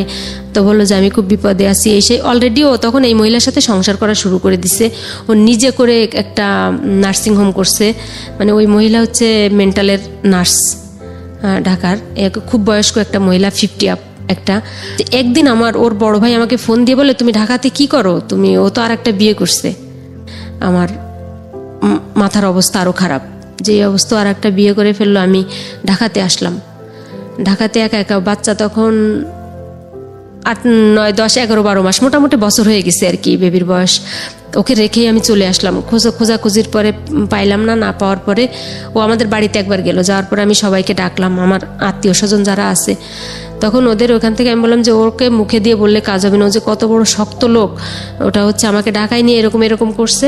তো এখন ও কি করবে, ও একটা বিয়ে করছে কিনা এটা ওকে মুখ থেকে স্বীকার করাও, তারপর হচ্ছে আর না হলে ও আমাকে এখান থেকে ডিভোর্স দিয়ে যাক, কিছু একটা করুক, নাহলে আমি থানা থেকে পুলিশ নিয়ে আসতেছি। মানে আমি একদম পুরো পাগল হয়ে গেছি এটা বলে। হ্যাঁ, আমি সত্য থানায় চলে গেছি। থানায় চলে যাওয়ার পরে এসে দেখি যে মানে আমার মানে লোকজন যাদের মাঝে ওকে বসায় রেখে গেছে, এদেরকে কনভিন্স করে কোন ফাঁকে ও ওখান থেকে চলে গেছে। এটা করার পরে এক পর্যায়ে আমি একা একা খোঁজ করার জন্য, তখন আমার একটা চাকরির অফার আসলো হচ্ছে আশা এনজিওতে। তো ইন্টারভিউ দিতে ঢাকাতে আসতে হবে। তখন আমি বললাম এই 1 কাজে 2 কাজ, ওকেও খুঁজে দেখা যাবে, আমিও যাই। কেউ আসতে দিতে চাচ্ছে না বাড়ি থেকে। আমি বললাম যাই মা, কি হবে, জীবন এখন তো আর চলছে না, আব্বা তো আর বয়স হয়ে যাচ্ছে, ছোট ভাই 2টা লেখাপড়া করতেছে, আমার তো কিছু একটা করা উচিত, মেয়ের খরচ, এই আর কি। তো আমি আসলাম ঢাকায়। এসে হচ্ছে ওকে ওই ক্লিনিকে পেলাম না, মানে যেটাতে ওই প্রথমে ছিল, ওইখান থেকে লোকজনের কাছে খবর নিয়ে একটা জায়গায় গেলাম, ওখানে ওকে মানে পেলাম। পাওয়ার পরে ও আমাকে একটা বাসায় নিয়ে গেল, হচ্ছে ওর একটা নার্স ওর বাসায়, ওইখানে আমাকে রেখে দিল। বলো যে আমার তারপরের দিন আর কি আমার ইন্টারভিউ। তো ইন্টারভিউ দিয়ে আমি বাসাতে আসলাম, ওই বাসাতে। তো আমি বললাম যে তুমি কোথায় থাকো, আমি সেখানে যাব। তো বললাম আমি একটা মেসে থাকি। আমি বলছি তাইলে সেখানে আমি যাব, অন্তত দেখে আসি, অন্তত তোমাকে যদি খুঁজে না পাই অন্তত জায়গাটা তো চেনা থাকলো, এরকম। আমি আর কি ওই দিন বাড়ি চলে যাবো এরকম চিন্তা ভাবনা। তো ও কোথায় থাকে একটু দেখে যাই। এক পর্যায়ে ও না আমাকে নিলই না নেওয়ার পরে হচ্ছে আমি যখন জোরাজোরি শুরু করলাম, সে ওই বাসাতেই বসে ও আমাকে মানে খুব মারলো।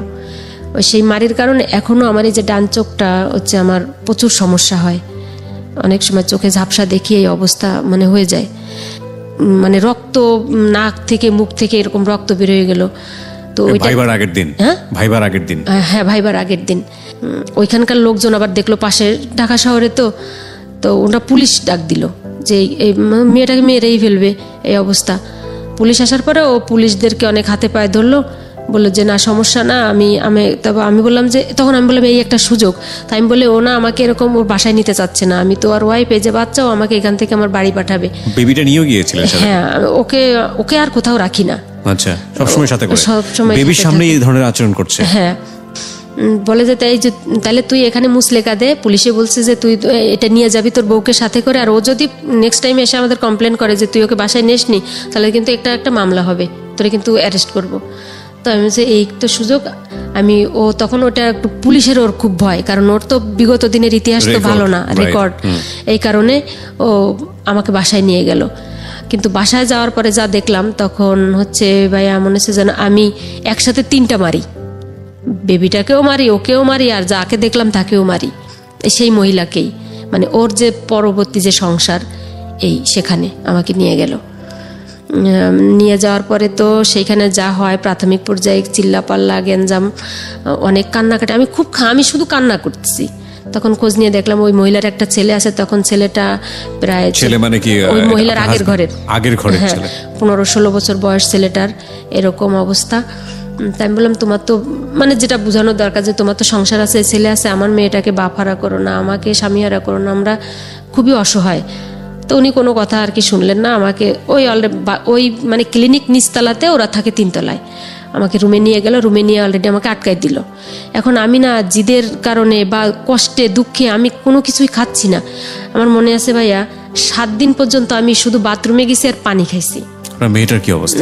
মেয়েটাকে ওই যে টুকটাক খাবার দিচ্ছে, মেয়েটাকে খুব আদর করতেছে, কারণ মেয়েটা ছাড়া কিছু বোঝে না, মেয়েটাকে খুব আদর করতেছে। কিন্তু আল্লাহর অশেষ রহমত, মেয়েটা তো তখন বুকের দুধ খায়, তো আমার দুধেও কম পড়তেছে না। কিন্তু আমি কিন্তু কিচ্ছু খাচ্ছি না, শুধু বাথরুমে যাই আর পানি খাই, ওদের ঘরে সিদ্ধ করা পানিও আমি খাই না। এটা মানে, আর আমি ফাঁক খুঁজতেছি যে কখন আমি বের হবো এখান থেকে, ও আমাকে যেতে দিচ্ছে না। কিন্তু মা ওকে ফোন দিছে, তো বলো যে বেশি যদি আপনারা চিল্লাপাল্লা করেন, হচ্ছে ওরে ঢাকা শহরে মেরে ম্যানহোলের ভিতর ফেলে দেবো, আপনারা আর ফোন দিবেন না। এটা বলার পরে তো আব্বা আমার কি অবস্থা হয় সেটা তো বুঝেন। তো একদিন আমি একটু শুয়ে আছি, ওরা দুপুরে কেউ নাই বাসায়, হঠাৎ করে দেখি যে ওরা দুজনেই চলে আসে। মানে আমি একটু ঘুমের মতো, বাচ্চাটা পাশে নিয়ে আমি একটু ঘুমের মতো আসছি, মানে আর তো পারি না, ক্লান্ত হয়ে গেছি। হঠাৎ আমার হাতে ব্যথা পাচ্ছি, মানে খুব। ওরা আমাকে ইনজেকশন পুশ করতেছে। ওই যে ওই মহিলা তো মেন্টালে চাকরি করে, ওইখান থেকে ওই যে এরকম কিছু জাতীয়, যে মানে আমাকে একদম টোটালি মানে মেন্টালি ডিসঅর্ড করে দিবে, এরকম একটা ইনজেকশন আমাকে পুশ করার, মানে একজনে হাত ধরা আর একজন মানে মাত্র নিডেলটা একটু ঢুকাইছে, এই অবস্থা। তখন আমি এক লাফ দিয়ে উঠে বসছি। তখন বলে কি করবো, যে আপনি অসুস্থ, এই জন্য আপনাকে সুস্থ করার জন্য। তাহলে তো আমি তো সুস্থ মানুষ, আমাকে হুশ অবস্থায় দিতে হবে, আমি তো ঘুম। এগুলো কি দেখি, মানে জোরাজুরি করতেছে আমি ওষুধটার নাম দেখার জন্য। তো এক পর্যায়ে জানালা থেকে ফেলে দিল। তা আমি আবার ওই যে মানে ওয়ালের সাথে আঙুল মানে ঠেকনা দিয়ে, মানে যাতে ওষুধটা বাইরে চলে যায়, এরকম মানে ধস্তাধস্তি হচ্ছে এক পর্যায়ে। তখন আমি বুঝলাম যে ওরা আমাকে কিন্তু মেরে ফেলবে, আমাকে এখান থেকে বের হওয়া লাগবে।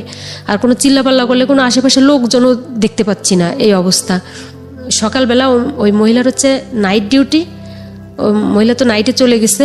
ও সকালবেলা উঠে হচ্ছে ওয়াশরুমে গেছে, শোয়েব ওয়াশরুমে গেছে। আমি এই ফাঁকে মানে আমার কাছে 12 টাকা না 13 টাকা এরকম ব্যাগে একটা কি ছিল, আর মেয়েটাকে কোলে নিয়ে আমি একদম শুধু বোরকাটা পরছি, আর ওই ব্যাগটা মানে খালি বাচ্চার যে একটু কাপড়ের একটা নেটের ব্যাগের ভিতরে 2-3টা কাপড় নিয়ে আমি ওইখান থেকে বের হয়েছি। বের হয়ে বাইরের থেকে সিটকিনি দিয়ে দরজার, যে আমি বের হয়ে একদম আর্লি ইন দ্য মর্নিং আমি বের হয়ে রাস্তায় বের হয়ে চলে আসছি। বের হয়ে চলে আসার পর একটা সিএনজিকে বললাম যে যাবেন নাকি, যে সায়দাবাদ। ওই বললো যে হ্যাঁ যাবো। মানে সায়দাবাদ নিয়ে আসলো আমাকে। আমার কাছে কিন্তু কোনো টাকা নেই, 150 টাকা তখন সিএনজি ভাড়া চাইলো আমার কাছে। তখন আমি এটুক বুঝলাম যে আমি স্ট্যান্ডে আসার পরে আমাদের পরিচিত রুটের গাড়ি, আমি চিনবো লোকজন, ওদের কাছ থেকে আমি হেল্প নিব। তো আসার পরে আমাদের কাউন্টারে গেলাম। কাউন্টারে আমি বললাম যে আমি এরকম সমস্যায় পড়ছি, আপনি হচ্ছে আমাকে টাকা দেন, আমি হচ্ছে ওখান থেকে আমি পেইড করবো, আমার আব্বা ওখানে আছে। তো ওটা দিল, ওই টাকা দিয়ে সিএনজি ভাড়া দিয়ে দিলাম। আর বললাম যে আমি গাড়িতে যাব, আমাকে টিকিট করে দেন, ওখান থেকে আর কি সব টাকা আপনাকে পে করে দিব। অলরেডি ওইখানের ফোন থেকে, আমরা যে বাজারের নাম্বারে ফোন দিই, ওইখান থেকে ফোন দিলাম যে ব্যস্ত, বাড়ি খবর পাঠাও ভাই, যে আমি আসতেছি, সাইনবোর্ড যেন আব্বা টাকা নিয়ে থাকে। যাই হোক, এরকম করে আমি মেয়েটাকে নিয়ে বাড়ি চলে আসলাম। বাড়ি আসার পরে হচ্ছে আমি মামলা করে দিলাম।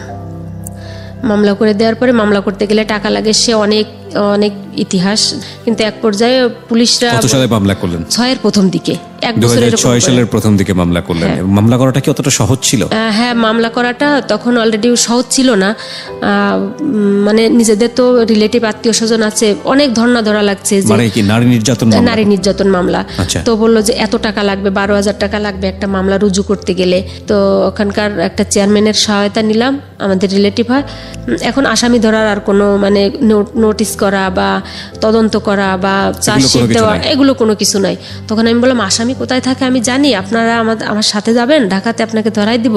তো ওনারা যে এস্টিমেট আমাকে দিল যে ঢাকাতে, বাগেরহাট থেকে ঢাকাতে আসামি ধরাতে আসলে মিনিমাম 50,000 টাকা খরচ আছে। একটা গাড়ি নিয়ে আসতে হবে, ওখান থেকে ফোর্স নিয়ে আসতে হবে, প্রথম দিন যদি না পাই দ্বিতীয় দিন ওদের জন্য ওয়েট করতে হবে, তাদেরকে হোটেলে রাখতে হবে, তাদেরকে টাকা দিতে হবে, মানে এইসব মিলে 50,000 টাকার একটা অ্যামাউন্ট আমাকে বললো যে এই টাকা খরচ আছে তোমার। দেখেন 50 পয়সা খরচ করার মতো তো অ্যাবিলিটি আমার নাই। তো আমি বললাম যে আপনি আমাকে রিকলটা দেন, আমি একা একা মানে আসামি ধরি। তখন ওনারা হাসাহাসি করতেছে যে তুমি পারবা? তাই আমি বললাম যে আমি পারবো। তখন আর একজন বললো যে দিয়ে দেন তো দেখেন পারে কিনা, বিপদ ছাড়ান। ওনারা মানে তাচ্ছিল্য সহকারে আর কি দিল আমাকে কাগজটা। দেওয়ার পরে আমি ওই দিনই রাতে গাড়িতে উঠলাম। রাতে গাড়িতে উঠে আমি তখন আর বেবিটাকে কাগজ দিয়ে দিল আপনাকে, মানে আপনি কিভাবে আসামি ধরবেন? আপনার তো ধরার ইখতিয়ার নাই, আপনার সাথে তো পুলিশ লাগবে। এটা যখন আমি থানাতে দিব, মানে ওই কাগজটা আমাকে দিয়ে দিল, রিকুইজিশনটা দিয়ে দিল আমাকে আর কি, যে এটা আপনি ওইখানকার আসামি যে থানার আন্ডারে আছে ওই থানাতে জমা দিলে ওরাই আপনাকে হেল্প করবে। আচ্ছা আচ্ছা, জান এটা আমি বলছি আচ্ছা ঠিক আছে। তো আপনি ওটা নিয়ে ওই থানাতে জমা দিলেন? হ্যাঁ, আমি আসলাম, কিন্তু আমি আসার পরে আমি এখানে একটা মানে হেল্প পাইলাম, হচ্ছে আমার ওর বড় ভাই যে যাদের সাথে শেয়ারে বিজনেস করতো ওই যে ক্লিনিকের, ওদের সাথে ওদের খুব মানে গ্যাঞ্জাম। তো আমি ওনাদের হেল্পটা নিলাম, ওনাদের ওখানে গেলাম, ওনারা আমাকে পুরোপুরি হেল্প করলো। ওনারা হচ্ছে থানাতে গেল, থানাতে যাওয়ার পরে মানে আমার কোনো টাকা খরচ হলো না। থানাতে যাওয়ার পরে ওরাই হেল্প করে দিল, পুলিশও কোনো আমার কাছ থেকে কোনো টাকা নিল না।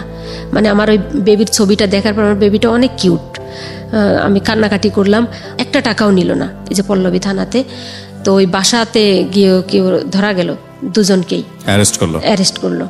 অ্যারেস্ট করার পরে ওরা অনেক মানে ওই মহিলার গলায় গহনা টহনা ছিল, ওরা আমাকে দিয়ে দিল, বললো যে এইগুলো নিয়ে আপনি আমাকে ছেড়ে দেন, আমি ওকে ডিভোর্স দিচ্ছি এখনই। তখন আমি ওইগুলো ধরে আবার মানে ফিকা ফেলে দিলাম, বললাম যে আমার মানে কোটি টাকার জীবনই শেষ হয়ে গেছে, সোনা দানা দিয়ে আমি কি করব? তুমি তো আমাকে বলছিলে যে তুমি 15 দিনের ভিতরে ওকে ডিভোর্স দিয়ে দেবে, তুমি দিব্যি বহাল তবিয়তে সংসার করতেছো, আমার তো কোনো খোঁজ খবর নেয় না, বাচ্চাটার কোনো খোঁজ খবর নেয় না। এটা বলার পরে তখন ওই থানার ওসি মানে তখন উনি বললেন যে তোমার কিন্তু এগুলো আনলে তোমার নামে কিন্তু কোনো কেস হইতো না, কারণ ওরা তোমার কিন্তু স্বেচ্ছায় দিয়ে দিয়েছে, দেখলাম যে তুমি ওইগুলোর লোভী না।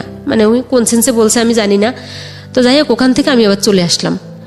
পরে মামলা ওইভাবে চলতে থাকলো। আসামি যেহেতু বাগেরহাটে মামলা, ওদের চালান করে নিল, ওদের হাইকোর্ট করা লাগলো। ওই মামলায় হাইকোর্ট করে জামিন হলো। জামিন হওয়ার পরে এক পর্যায়ে ওরা আমার নামে বিভিন্ন ধরনের মামলা দিতে থাকলো, একটার পর একটা কাউন্টার মামলা যেটাকে বলে।